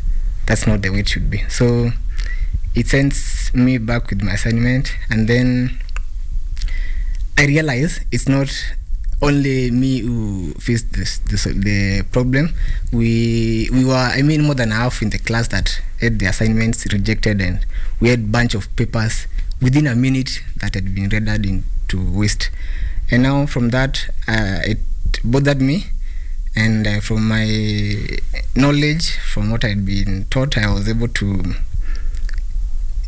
sleep over the matter for a few days, and then from a few research, I was able to come up with some proposal, and then we did the research at the university, and then from there I got the urge and the encouragement from the lecturers and also friends to pursue the project and commercialize it, and then that's here we are. From that story, what do you have to say about young people completing their undergraduate or postgraduate and waiting to get employed? What does that mean to you? Well, I must say that was my plan. I really wish to. I was working hard to get a good job in one of the great companies around the country, but also I had the desire to make something for the world, or I usually put it, for the universe. So I think even before I graduated and started assembling a few, I called them assets. I was aiming at starting a small business to produce soaps. I think soap production is one of the readily available knowledge of technologies available in the market. Someone can pursue that. So by the time I was graduating, I had a simple weighing machine, a pH meter. I was aiming at starting a soap production business, but I think fate didn't get me there. I before I graduated, I think I had already an idea of what I could be pursuing for the next time in my career.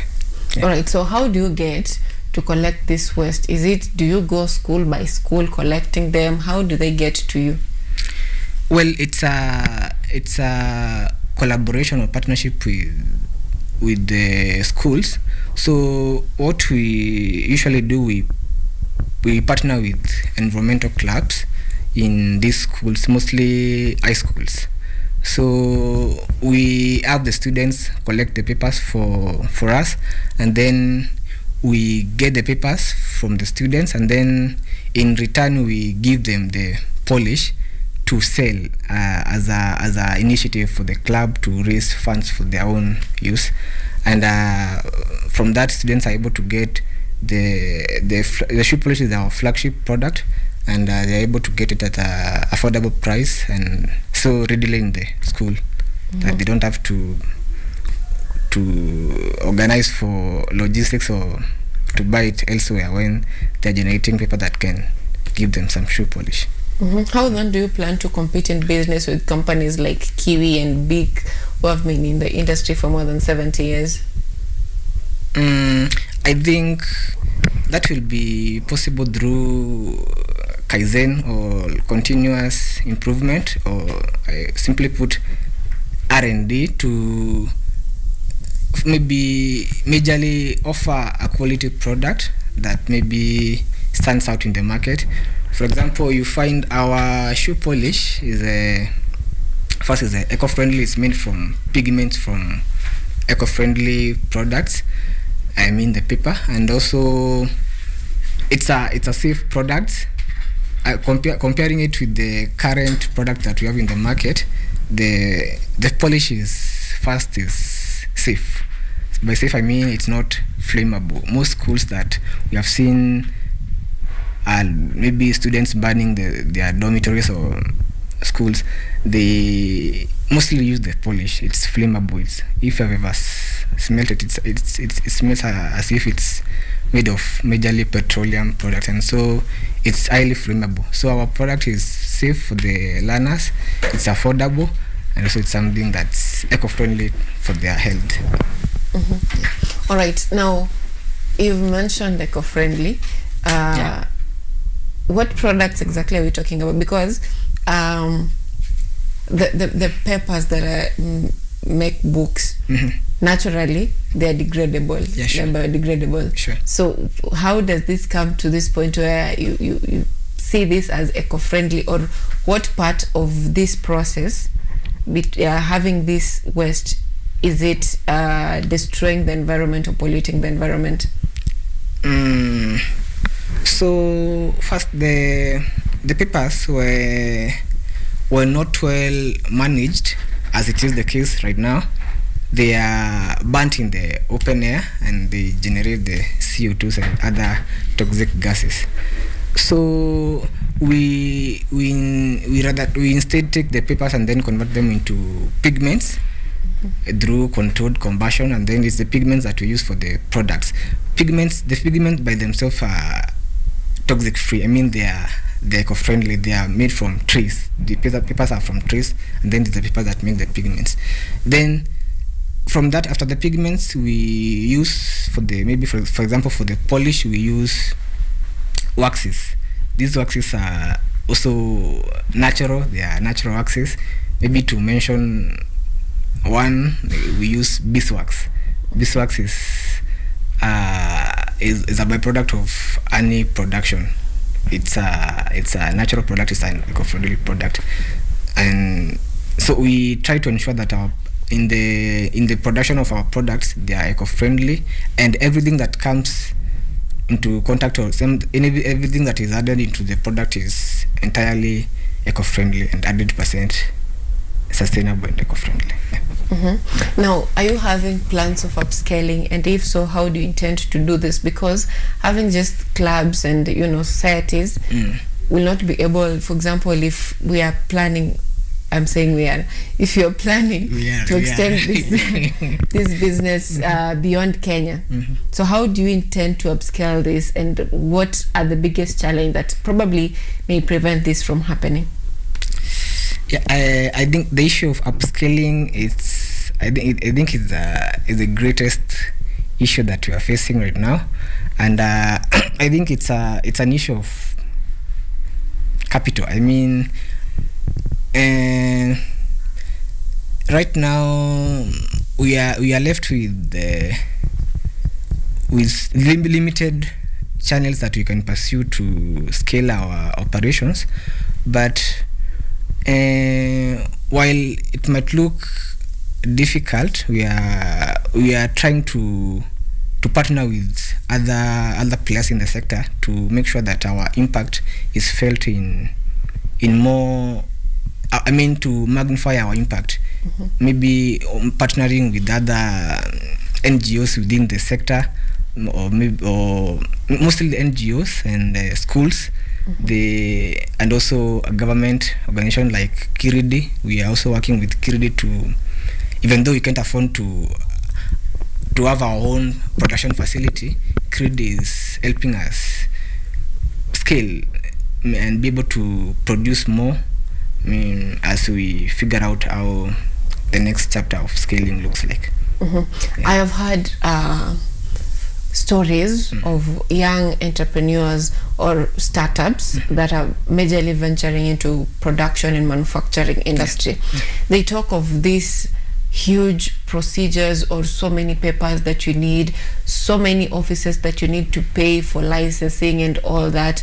And generally, they're saying that starting a manufacturing company or a production company in Kenya is a little bit harder compared to beginning any other business. When it comes to the industry of environment or eco-friendly environment, climate and all that, do you share the same story, or how easy or hard has it been for you to set up this business? Well, it's true.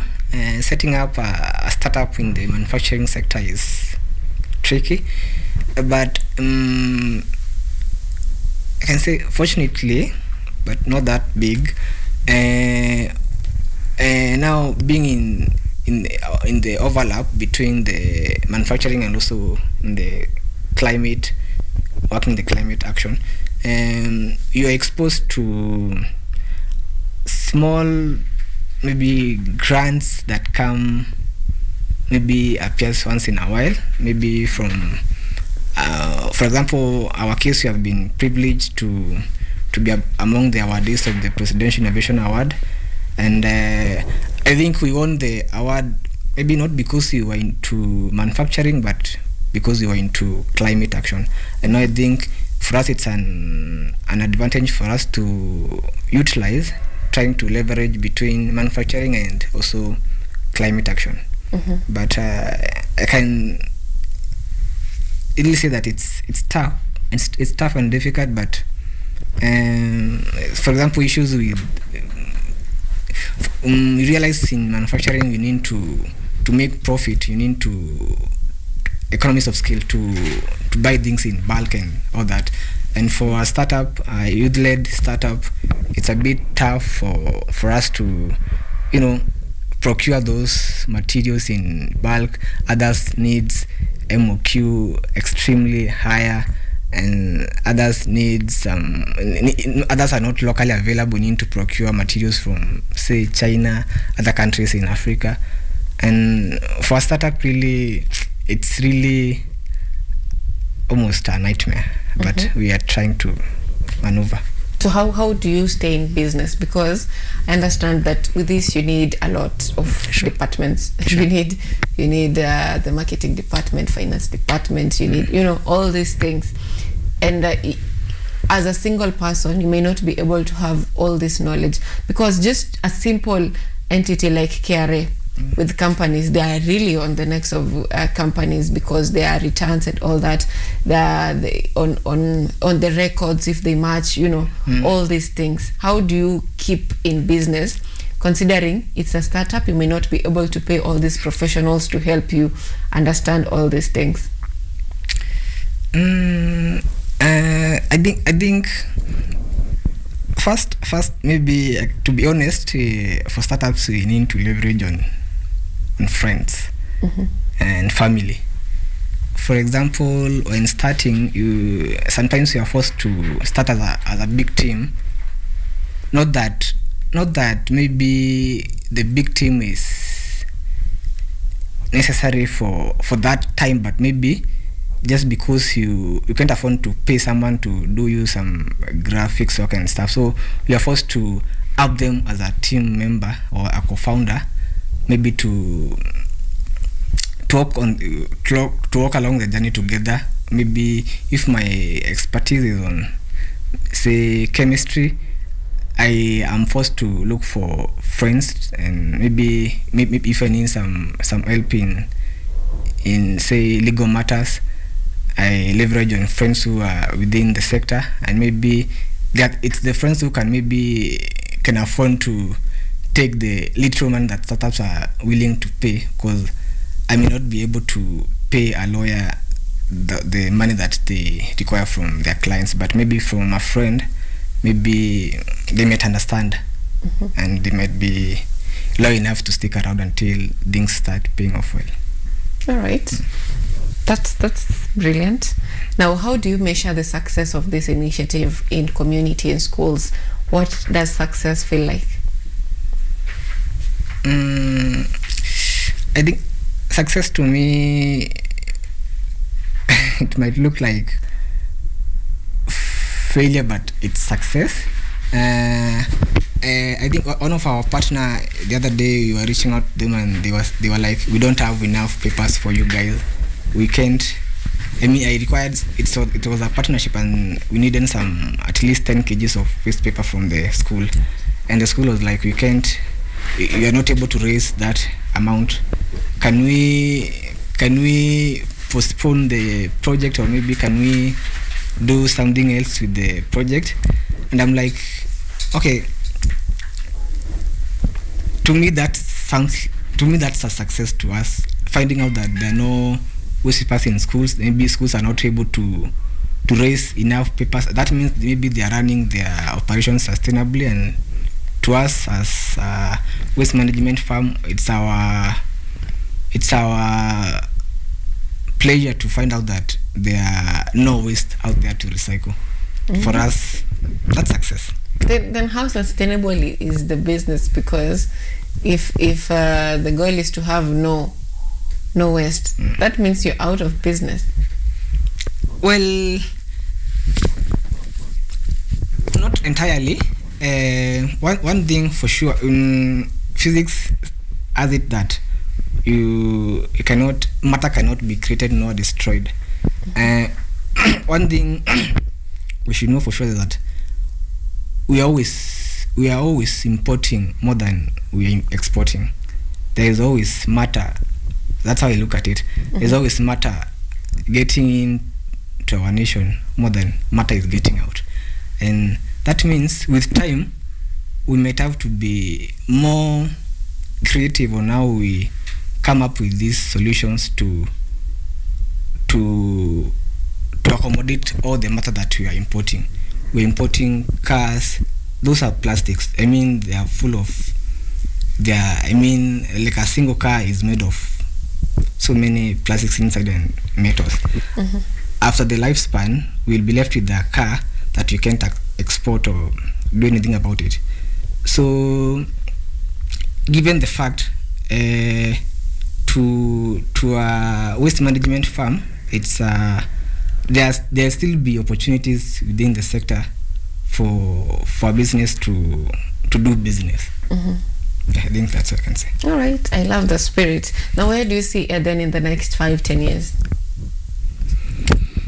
The next 5-10 years, we hope to have reached out to more schools and partnered with more schools, and that means we'll have more solutions for the schools. We chose to start with the schools because most of our population is young, and most of the young generation spend their time in schools. and while at schools they are living. They are always using the materials that they would be using if they were out here. So schools will continue to be there, and given that they'll be there, it's for Eden, we hope to continue innovating, coming up with more solutions in not only paper but plastics. They are always generating plastic waste, they are organic waste from their dining halls and all that. So in the future we hope to have diversified our catalog and to be able to offer more products or at least solutions to not only schools but also any other sector that might need that. All right. Any last words to our viewers as we bring this to an end? Probably where they can find you, how to partner with you. We are all over. We are on social media, LinkedIn, Facebook, what's that? TikTok at Eden Cyclers. We can also find us online at www.edencyclers.com. Also physically, you can visit us at Chandari Innovation Center at our office for more partnership and collaborations. Before we conclude, now that you mentioned Chandaria, how has that helped you develop your business? Chandaria, thanks to I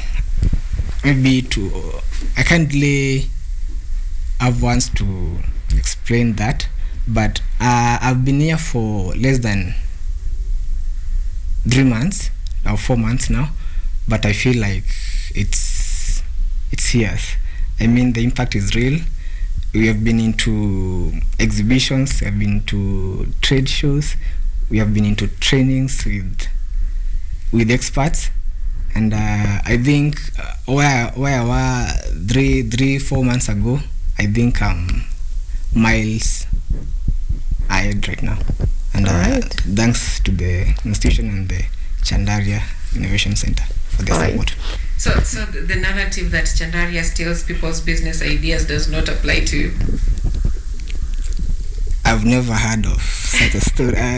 That's funny.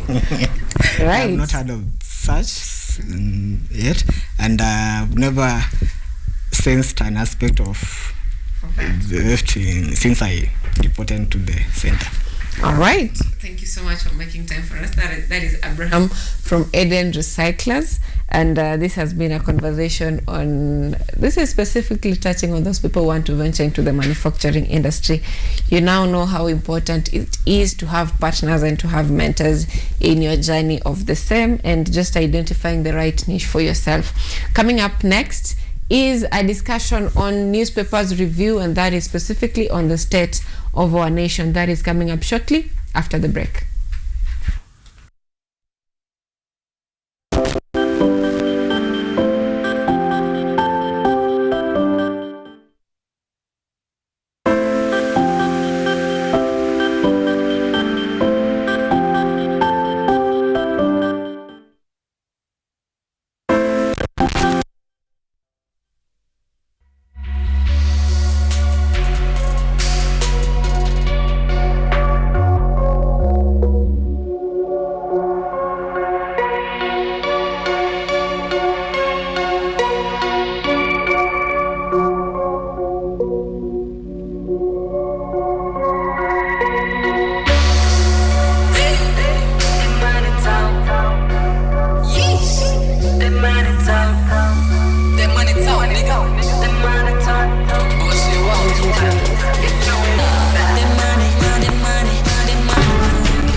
The government must also balance between what Kenyans have to pay on taxes and the progressive increase in all of these amounts. Speaking during the public sector hearings at the Kenyatta International Convention Center, the PS noted that Kenya's new social health financing system requires every citizen to contribute according to their income, whether salaried, self-employed, or earning from small businesses or livestock sales.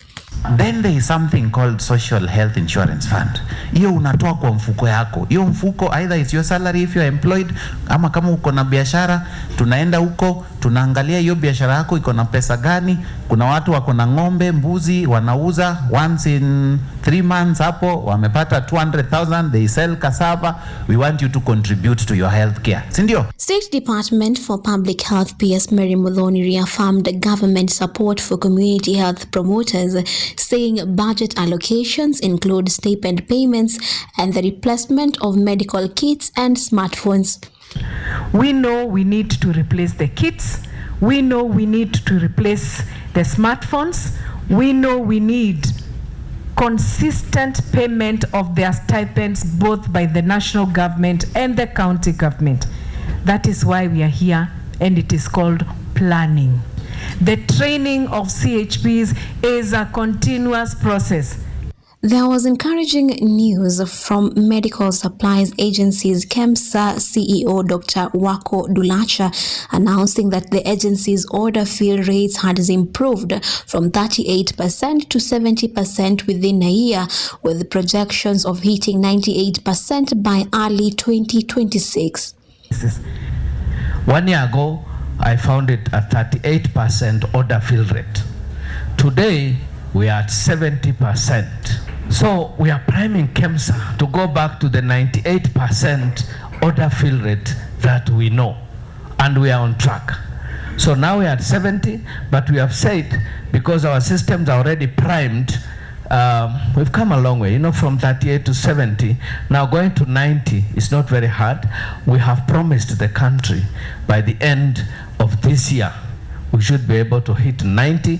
And in the first quarter of 2026, inshallah, we should be able to go back to 90. Calls were leveled to men to support their partners in seeking timely antenatal care, noting improved outcomes in areas approaching below 5% transmission rates.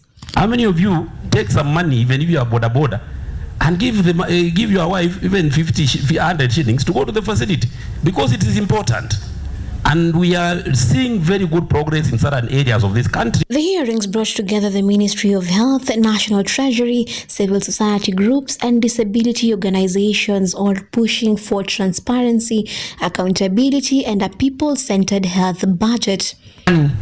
In EMTCT, public participation is required by the Constitution to ensure citizens help shape how public funds are allocated and spent, to strengthen transparency and ensure budget reflects real community needs and sustainability. The National Treasury announced dates for the public sector hearing of the proposed 2026-27 fiscal year and medium-term budget, which began on Wednesday 19th and came to an end today. Yvonne Kemuma, KUTV. Yes, Governor Sakaja. During a health symposium in Naivasha, governors demanded changes to how the Social Health Authority SHA is run ahead of their summit with President William Ruto on December 10th. They claimed that the Ministry of Health, under the leadership of Eden Duale, is undermining devolution and rolling back hard-won gains in county-level healthcare. And then the indiscriminate and unilateral closure of hospitals and downgrading of the same. Since SHA, the MOH at Afya has become too powerful. It's like they're running our hospitals from Afya House.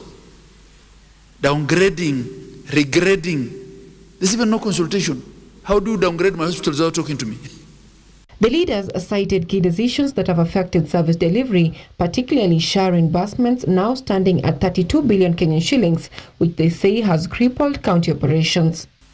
The late disbursements, the figures that the CEO shared with me, cumulative for all counties, is in the region of 32 billion shillings for public hospitals.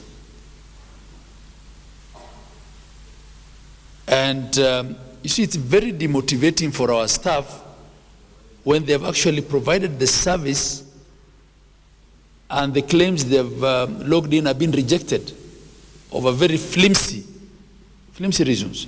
The governors want the CS to address the challenges they have already submitted, including lack of an appeal mechanism for rejected claims, which they argue leaves counties helpless. COG Chair Ahmed Abdullahi echoed the concerns, urging CS Duale to match declarations with action. And this is the frustration that I have with SHA, that you agree on something and whatever you agree is not implemented.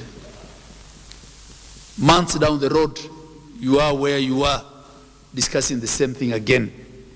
On level 2 facilities, governors rejected a directive barring them from offering maternity services. Leaders from the northeastern region warned they will pull out of SHA if the order is not withdrawn. From January to July, we conducted 1,000 deliveries, unclaimed. Now, what will happen if we turn back those mothers? Because SHA don't pay their reimbursement. 1,000 lives lost, or close to 20% of it lost. If this issue is not going to be addressed in the next summit, I think then we should pull out of SHA. Thank you. The county bosses also protested the takeover of certain facilities by the national government without compensation, allegedly to pave way for the construction of new ones. Governors are now demanding an urgent review before the President's Summit, insisting that current SHA challenges must be resolved once and for all. Anyango Sylvia, KUTV. In his State of the Nation address today, President William Ruto celebrated significant progress made in healthcare, economic reforms, and youth empowerment while outlining Kenya's roadmap for national transformation. We restored fiscal discipline. We eliminated wasteful subsidies. We rationalized public expenditure. We strengthened revenue collection and placed our economy on a path of recovery and sustainability. While addressing a joint sitting of the Assembly, President William Ruto reiterated that 27 million Kenyans are now enrolled under the Social Health Authority, a milestone he says is greater than that of previous NHIF scheme. 27 million Kenyans are now registered in SHA, more than triple the number ever reached by the former NHIF. This is a demonstration that leaving no one behind was and is not a slogan. It is a promise on course to fulfillment. Additionally, more than 10,000 health facilities across the country have signed in to serve under this new system. We deployed 107,000 community health promoters, the largest primary health workforce in our history, trained, equipped, and present in every ward in all our 47 counties. Their impact has been extraordinary. On economic reforms, the president highlighted improvements in revenue collection, inflation control, and agricultural productivity. Through the Kenya Integrated Agricultural Management Information System, over 7.1 million farmers have been registered, while the distribution of 21 million subsidized fertilizer bags has boosted yields and enhanced food security. We are endowed, ladies and gentlemen, honorable members, with arable land. Yet, we all know only 15% of Kenya can support rain-fed agriculture. And this limited area is what we have relied on to feed the entire nation. While 85% of Kenya does not receive sufficient rainfall, if we harvested and stored rainwater, we can bring vast arable lands in these arid and semi-arid regions into productive use. With the dams, we can transform our arid and semi-arid areas into hubs of agricultural production, even in the absence of rainfall.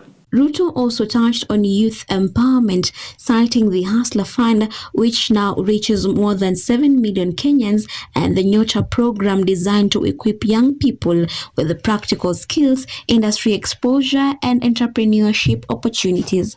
Many young people do not lack ideas, they lack opportunity. That is why we launched Nyota, the National Youth Opportunities and Transformation Agenda.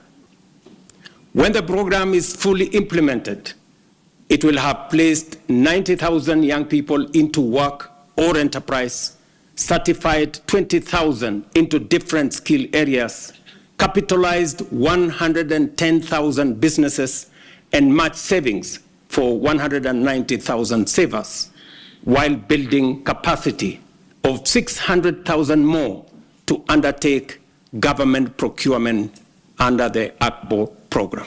Yvonne Kemuma, KUTV.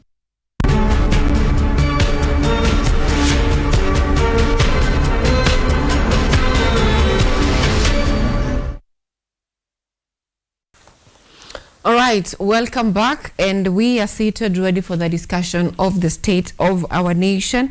Before we get into that, allow me read the biggest headlines that we have this morning on the newspapers. And to begin with the Standard, they're saying partisan IEBC. The reconstitution of the IEBC was meant to redeem an electoral agency long tainted by state interference and timid leadership. But days before by-election seen as a dress rehearsal for the 2027 general election, the commission is already struggling to shake off doubts that dogged its formation. It cleared a UDA candidate despite EACC advice. Some officials have been accused of bias, and the opposition is warning of state-sponsored violence and poll manipulation. Can Chairperson Ethicon calm the swirling storm? That story is on page 8, 9, 10, and 11. In other newspapers, the Star also have almost a similar headline saying IEBC new battles inside attempt to abolish National Tallying Center, and that is in relation to the talks of fraud within the IEBC and the election. And they're also talking, Taifa Leo is talking about Tukutane Debeni, and this is in relation to the by-elections that are to be held in 2 days, that is on Thursday. And we also have a political story there that says Gachagua adai chama ni DCP Mlimani, TSC kuajiri walimu 9,000 zaidi, Oburu anza kujenga kundi la wasiri wake. That story is also on Taifa Leo on page 2. And moving on to a different headline this morning, we have People Daily talking about, is Ruto locking in the Rift Valley vote and what it means for you? And that story is on page 4 on the People Daily, talking about insiders say the plan involves a network of loyal friends, former rivals, fiery grassroots fighters, and influential state officials. That is on the People Daily. The Business Daily, banks squeeze servers to grow lending margins by 12 billion. And finally, the Daily Nation talking of a different story, giving prominence to a different story in totality, saying the poison in our food. The European Union continues to export pesticides. It has banned from use within its own borders to African nations, with Kenya being a destination for more than 400 tons of deadly cancer-causing chemicals. A report by a Swiss-based organization reveals. Also matters politics. They are talking of all eyes now on IEBC's campaigns wind up. 181 candidates square off. That is on matters politics. Allow me to introduce the guest in studio so that we may get straight into the discussions of what is shaping our country at the moment. Let me begin from my immediate right. Let me begin from Ojwang. Asante sana. Good morning everyone, my name is Ojwang Mtoto wa Mariam, Senior Warrant Officer 1, Lieutenant Kanali, and if you are a Kenyan or love Kenya or the resilience of Kenyans, then to you I'm Kenya nai, lakini Kenya wake, usiukenye Kenya. Communications expert, community leader, strategic marketing think tank, and also a peace, inclusivity and sustainability advocate. I'm so glad to be here this morning. Asante. Karibu sana, Robert. Okay, thank you so much. My names are Mr. Robert Makoha Wangoho. I'm the president of Bunge la Mwananchi, the county of Nakuru. I also happen to be the coordinator of the new generation aspirants, that is in Rift Valley. Robert Makoha Wangoho is also the Wiper youth leader Nakuru County, and finally I'm going to aspire for the seat of MP, Nakuru Town West constituency, that is there 2027. Yeah. Thank you so much for being back to our studios and for making time for us this morning. Now let's just begin from where you have left it from. Nakuru Town Member of Parliament. Yes. Yesterday we had Kitimbi. Tulikuwa na Kitimbi Nakuru Town, and we had police officers blocking DCP leader Rigathi Gachagua from accessing the town in relation to the upcoming by-elections. From where you sit, is this a fear of Gachagua's influence? Is it that the government fears the influence of Gachagua in the area, or what does it mean when such excessive force is used during campaigns? What does this say about the government according to you? Okay, I will want to begin by saying that this is not even the first time, and that's why we were telling Kenyans and the government, those who are opposed to Gachagua, that sometimes when you want to bring someone down, it may turn out to be the time you are molding that person to be loved across the entire country. Now you realize that since the impeachment was done to him, Gachagua on a daily basis has been gaining influence, and that when you go to Nakuru, not only Nakuru, across the 47 counties, if there is a political party that people have come out to love with all their hearts and their reasoning, that is the DCP party. Because the influence that Gachagua has and the love that he's enjoying across the country, that is an indicator that this is a person whose party is likely to scoop so many political parties across the country. And what about the government? When the government sees so, that is the time it retaliates by ensuring that askaris have been dispatched anywhere he says that he will be going to hold any event. But unfortunately, from where I sit, the government may not be able to counter that, because a time has come for change, and the people want the person maybe who speaks the truth and the person who is speaking the language of a common man down there. So whatever the government did yesterday, even in Narok, that is an indicator that the heat is too much in the kitchen for them, and it is time for them to exit. Yeah. All right. Now, Ojwang, with the government having this manpower and able to do anything, you know, it's like it's one command and something is done. Does this leave government candidates, does it give them upper hand in winning these elections after gaining support? It's called power of incumbency. Comes with a lot of financial resources that you don't really have to use. So your money you'll use in dishing out, because the rest is taken care of. Like you have the security apparatus on your side at beck and call. It's just a call away. Mr. Kanja, kuna mali, kuna mambo na kukanja ufanya mambo yako. Places like even in Narok, bado kulikuwa na such instances where the governor there, Ole Lenku, and the president had combined forces to ensure that the security apparatus are using even tear gas and other forceful ways to ensure that Rigathi Gachagua doesn't enter Narok. Once you are being supported by government, it should be a blessing. But when that government feels like it has no legitimacy, then it's an unwritten curse.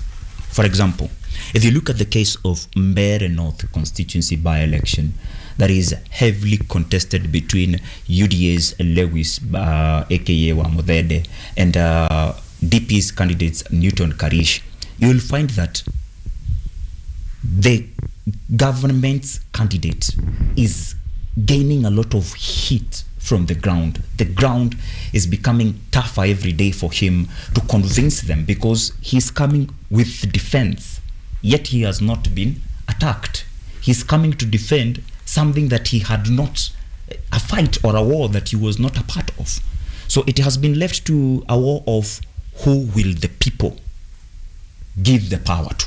Because even the president who stayed for the longest in power in this country for 24 years, Daniel Toroitich arap Moi, is quoted to have said, akikuongea kweli, power belongs to the people. It is the people who have the power, not the government. 27th November, this Thursday, is going to be a litmus test of that. That's why you're seeing the IEBC is on the spot. But Kenyans are keep saying or keep reminding everyone that we are not like Tanzania. This means that our democracy is on time and again on a test. And this year's test will be a reflection of what will happen in 2027. It doesn't matter who is the chair of IEBC. I heard some youth say that even if President Ruto's brother or sister is the head of IEBC, the results will be the same. So at this particular point, IEBC, their work there is not even to tally. It's just to let the democracy, which is the will of the majority, to take its way, and the minority to have their say. Because truth be told, there will be winners. Truth be told, there will be losers in all these by-elections. 181 must face themselves. If you're coming from the government, it doesn't mean that kukuwa na pesa ndo kukuwa na power. Power belongs to the people. Hawa watu bado ndio wanasema kula kwa huyu, kura kwa huyu. All right, now Robert, let's talk about the confidence of Kenyans on the Independent Electoral and Boundaries Commission. At the moment, the formation of the commissioners and all that was done in a rush. We stayed for a very long time without a functional IEBC. That's why we had even the elections derailed for a long time. Now Kenyans have expressed dissatisfaction, or they just don't believe that this is IEBC is going to deliver. And there is this new plans, attempts to abolish the National Tallying Center, so that we have the votes counted at the polling stations and, you know, a total and all that, because it's believed that a lot of stealing of votes happens at the national level, despite the Form 34As and Bs and all that. So do you think if this happens, it's going to increase the confidence of Kenyans to the electoral body, or what effect will this have to the elections, the credibility of the 2027 elections? Okay, once again, I want to say that first of all, the delay of the appointment of the office bearers of the IEBC seemed to have been choreographed by the state to ensure that it reaches a time when they do what they finish what they were to do to favor them in a way, before they now bring it to the public domain that now we have come up with this office. And the moment I heard the name of Erastus Edekon Edung as the IEBC chair, that was the time I knew that already the IEBC as a commission, which is independent, had already been compromised, because this is a person we know very well that is linked to the advisor at the State House there, this former Turkana governor by the name Josephat Nanok. And besides that one, I don't think Kenyans are going to have faith in this commission still, not only for the by-elections that are bound to happen on 27th, but also in the year 2027, because this is a man who in the recent past we have heard him saying that it is only after the by-elections exercise that he will get the credibility of his team. Now that means this is a man, as much as we are waiting to see if he is going to perform as a commissioner or not, he is also waiting to learn for himself whether he will carry out the exercise in a clear way or not. Because far as I'm concerned, amongst the roles of the IEBC, by now we will be seeing the CONI's team in all the areas where the by-election is going to take place, trying to, impart knowledge, voter education to the people who do not have an idea how voting is done. We have those people who have just acquired their national IDs and they have taken advantage of the continuous voter registration to register as voters.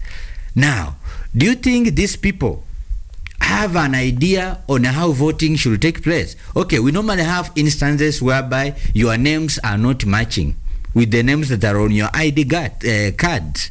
This is the time we will be seeing the commission of the IBC, sending people to help in voter education so that we can also verify the details of the voters. We haven't seen that one.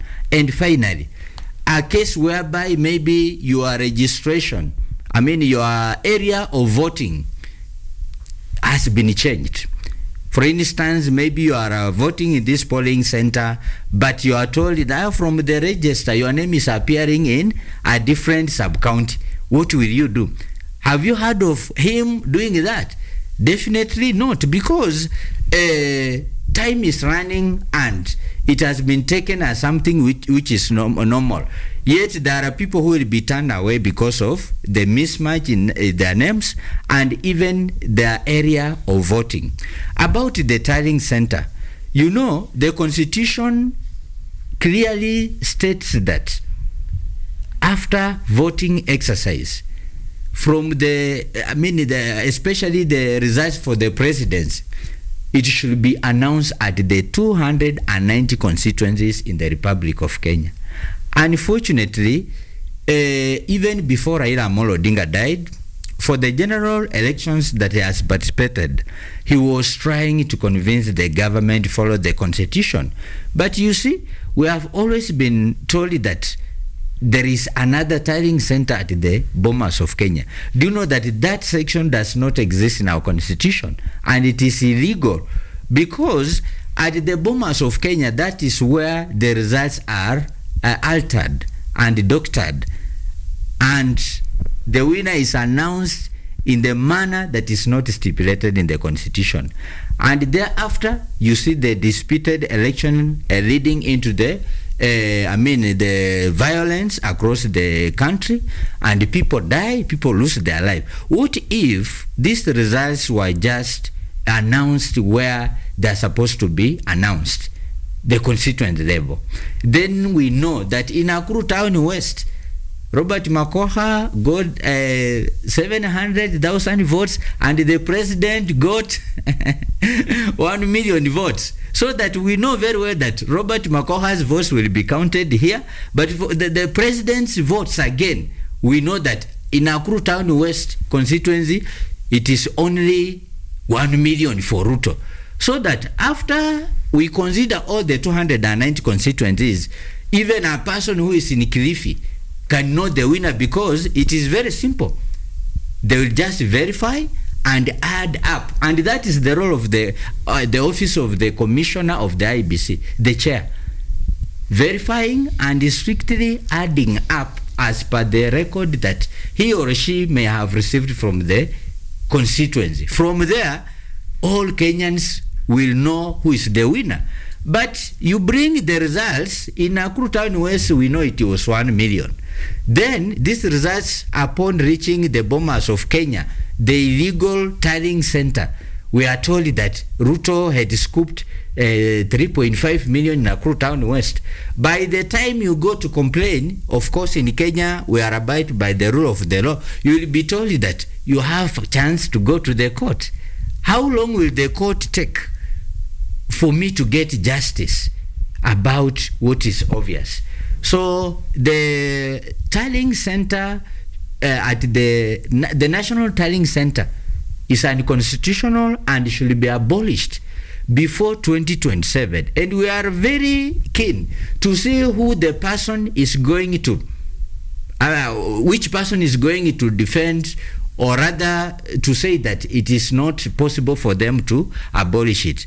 And I'm also aware that there are those people who will also come out to say that if we want to change that one, maybe we need a referendum. But I'm here saying that a referendum can only be conducted for something that is also allowed by the law. For the tallying, the National Tallying Center, the Bomas of Kenya, that one is unconstitutional, and therefore there is no requirement for the referendum for that one to be amended.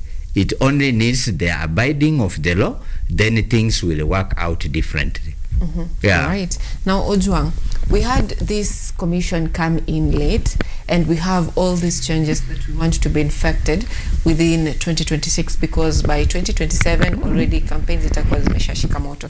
Of course, zimeshashika moto. It began immediately after elections in 2022. But then we are talking of a year with a commission that is already lagging behind. So with all these demands that we are having, if we effect them, will we be ready for 2027 elections? We will not be ready for 2027 election. We are already ready. What we needed was to have IEBC commissioners in place. By then, we never cared about time. We wanted it then. We also never cared about who will be there, because Kenyans are a resilient people. Every day you wake up, someone has been conned. Every day you wake up, there has been fraud. And the con cannot come claiming that he is wiser than all the 50 million fools if we are fools.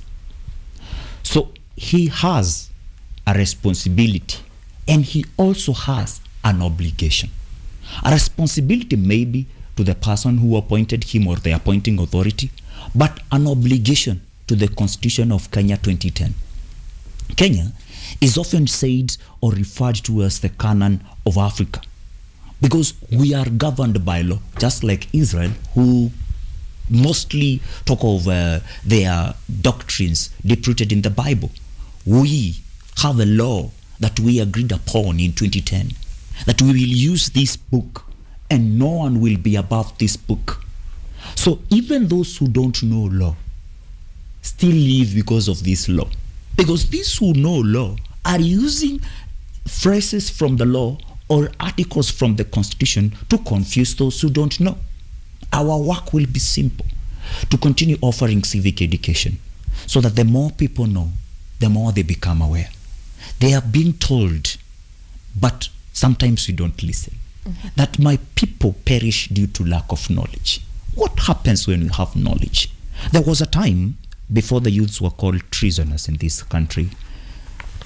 The old generation said it is impossible. We have never seen a bill that has passed first reading, second reading, and now is being assented by the president, being reverted. The IMF said the same thing, that it is impossible for that to happen because they control us. But what happens? The parliament went down because of fire. It lacked legitimacy. The president went on national television that same day, called those Kenyan youths treasoners. The embattled and former deputy president went now to Mombasa, talking about the same day, and IMF had to come back to their senses and come down and rethink. This bill, the Finance Bill 2024, which had become an act that they are forcing on us, will we be able to stomach it? Clearly the answer was no. And the old generation of this country believed in the future of Kenyan youths, who just used that constitution that most of them never voted for. You'll find out that by 2010, some of us were below 18 years, so we never had a say on the constitution that we have. So this constitution was brought to us by our fathers and our grandfathers. We will fight tooth and nail to protect that constitution, and that constitution will in return protect us today on 27th November and in 2027. Exactly. All right, now let's get a little bit away from IEBC and focus on the Daily Nation, where they're talking about banned products in other countries which are accepted in our country. And this, we will not just focus on the poison in our food that the Daily Nation is talking about. We have several products that are getting in our country, like we are like receiving garbage. The first one that it's on the list, it's mitumba, because most of them either they are used in donations and the rejects. We have items like the other day I was I was listening to someone say, talking of the Stanley Cups that are so much trending in the country right now. In the countries they are produced, they realize that sometimes they explode and all that, and because the companies had produced in large amounts, and they're wondering, where can we do this? Because in our country already they don't want it. So where best can we take it? In Africa, in Kenya. Sell them at 300 shillings, 600 shillings, a cup of 2,500 shillings. It would be like a good deal. But it's better to return our money than to lose everything plus profit. And now we are talking about pesticides. And the other time you were asking me about GMO and its relevance, and we were talking about traditional seeds. We call it nyamula. Indigenous. Yes, Let me call them indigenous rather than traditional. Yes, indigenous, where we can plant them back. So we have all these things coming in Africa, and we had the problem with the edible oil that were you understand the story, and we have the mercury, sugar, and all that. So we have all these reject products coming in the country. In our leaders' watch, is it that we are having a leadership that is so faulty or so corrupt that it only focuses on gains? What can we gain? And I've heard several people saying that Ruto anauza nchi. There is the problem of the public-private partnerships where parastatals are given to private entities and all that. And now we have businesses, rogue businesses coming in the country. Is it that we lack goodwill, or is it that our verification authorities like KEBS, are they faulty, or what exactly is the problem with our country, John? The problem is goodwill. I've been doing a lot of research on goodwill and how people acquire goodwill or how people lose goodwill. It has come down to selfishness. For example, our constitution in article number 2, in article 10 about our national values, we are supposed to have public participation. Public participation means that if Sylvia has a brilliant idea that needs to be turned into project that will benefit us as a community, then we have to be involved from the thinking process. Involve us, tell us this is the idea, and we get to vote for it, because we are in a democratic country, and that's what democracy means, that the majority will have a way, the minority will have the same. When you have the monopoly of knowledge, or some people feel they have the monopoly of brilliance, then we get into more trouble, because they will craft problems or needs, and they will follow those problems with their own solutions. In tech, they will create a virus today. Tomorrow, they will give you a Kaspersky to clean the virus. In matters health, today, they will tell us how they are worried about how women will get cervical cancers in the olden days or in their later days. And the solution is what is not working in their countries. A HPV vaccine. A HPV vaccine is coming to Africa, and it always starts as a free product. Not for testing, free product giving in terms of aid as social impact that we are giving back to the community of Africa. Let them give them this product to prevent them from getting cervical cancers. But years in, years out, we continue to interact with the negative and adverse effects of these HPV vaccines. For example, our ladies today are not able to give birth because of those vaccines. Toka huko, ingia EU. The story you're talking about, the Daily Nation are calling it importing death. Importing death. EU continues to sell banned pesticides. In their countries, they are not using these pesticides. They've banned them completely. But they still need to have a market. And that market has always been ours. If we talk about superiority complex and superior races in the world, then Africa is the most superior race, because you will give them poison, they will thrive. You will give them molasses, they will thrive. You will give them poisonous edible oils, they will be sold to us unknowingly, and we will not die. In fact, manze hadi mademo huko Mount Kenya wanaanza kuongeza, huku nyuma wana shape fit. Kwa nini? What the enemy is placing on the table as a killer, it is not killing us. They keep saying that in Wuhan, when coronavirus was erupting, it had been anticipated that the Africans will be the ones who will perish the most. But what happened? Italy, China, US, and all these other countries were going more into graves than us Africans. In fact, you'll find in a country like Kenya, a person like myself never got the vaccine, but we still survive. Others even have started to make fun of those who got the vaccine, telling them, you will be a zombie, you will be a zombie. Because the solution, Sylvia, is us thinking and trusting in the power of our youths. Because the future is so bright for us. If the youths of this country are given a chance, they have the solution. The solution even concerning the IEBC transparency and accountability. There's a youth who has a website to verify the process to ensure that all this goes well. The government of Kenya have gone to court to trying to censor information. A lady had come up with a website to ensure that hizi bills zote zinaangaliwa na zinakuwa scrutinized. It's the same brains that can give us food security. It's the same brain that can think about swahili yetu shida yake ni gani. So what can we do?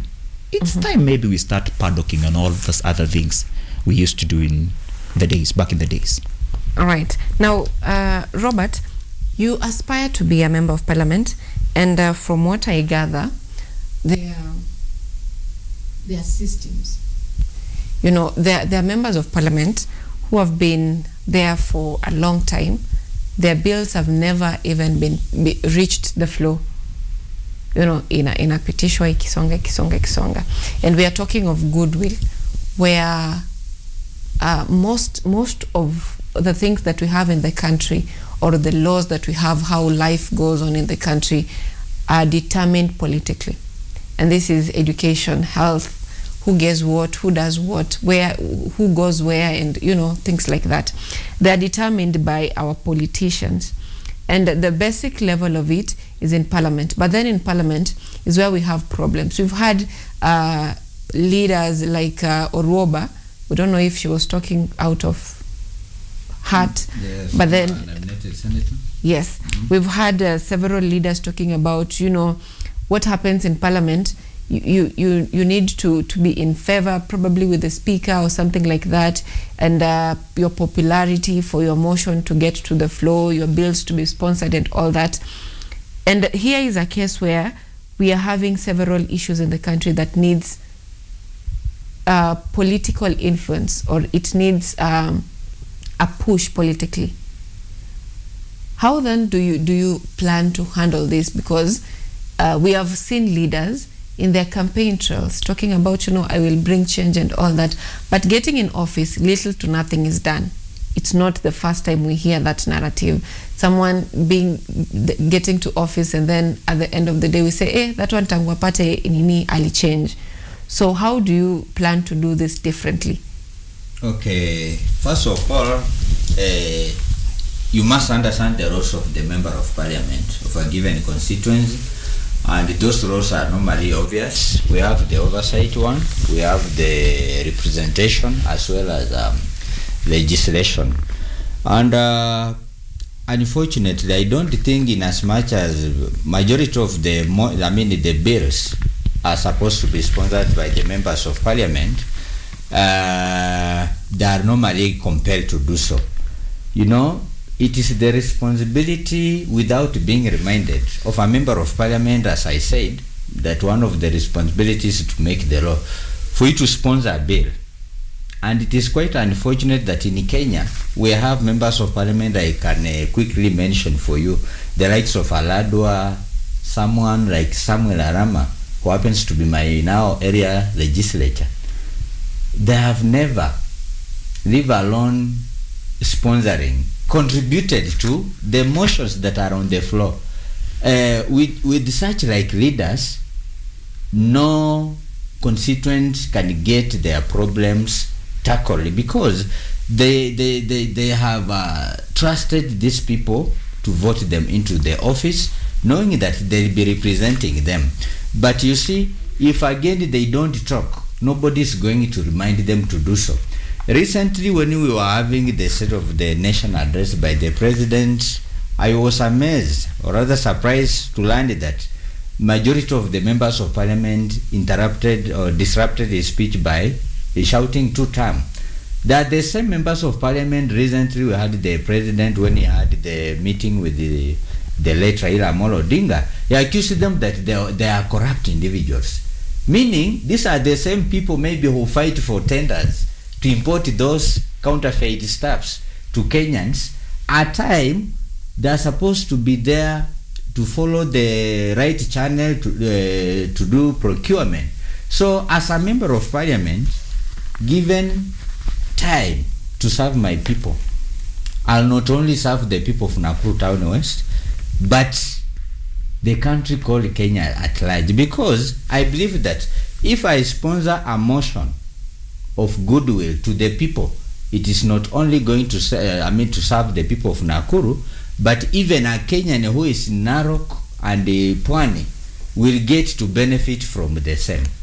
And when the President also mentioned something to do with the net import and export during the State of the Nation, I really wondered how he was going to implement that, because his administration was, defending this man called Mithika Linturi when he was found to be culpable of importing fake fertilizer.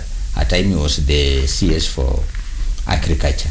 So those are the vices that drag our country behind, and at the end of it all, it is a common man who suffers. So as an area legislature, I know that besides making the law, as a government, the President is also supposed to appoint people based on what they graduated with. For instance, you cannot have someone like Soipani Tuya holding the docket of defense. Does she have an idea concerning that docket? When you give someone like Mithika Linturi agriculture, alisomea nini? When you give Julius Migosi, the Minister of Education, was he a teacher? Does he know what teaching entails? And when you give someone like this Kandara MP Alice Wahome, the docket of housing and all that, has she ever acted as a foreperson before? So another problem that leads to poor outcome of procurement and eventually leading into Kenyans consuming counterfeit stuff is because of the lack of proper appointment of a person based on their qualifications. That's my take. All right. Yeah. Thank you so much, gentlemen. I'm saying time is really not on our side. Actually, our time is up. But before we bring this to an end, allow me to read a few comments from those who are following us live on YouTube. We have Elvis saying the conversation is lit. We have Valerie saying lovely show this morning. We have Emperor Sheka saying, could you share with us his resource mobilization model? I think this is from the first discussion that we are having. We have big shout out to Eden Recyclers Managing Director. That is the second discussion that we were having. Thank you so much, gentlemen, for making time for us this morning. It has been a pleasure having you, but time is really not on our side. I hope we do this in another time or in another set in the coming days. Thank you so much, our viewers, for staying with us from 7 a.m. until now as we bring this to an end. My name is Anyango Sylvia, and this is goodbye from us.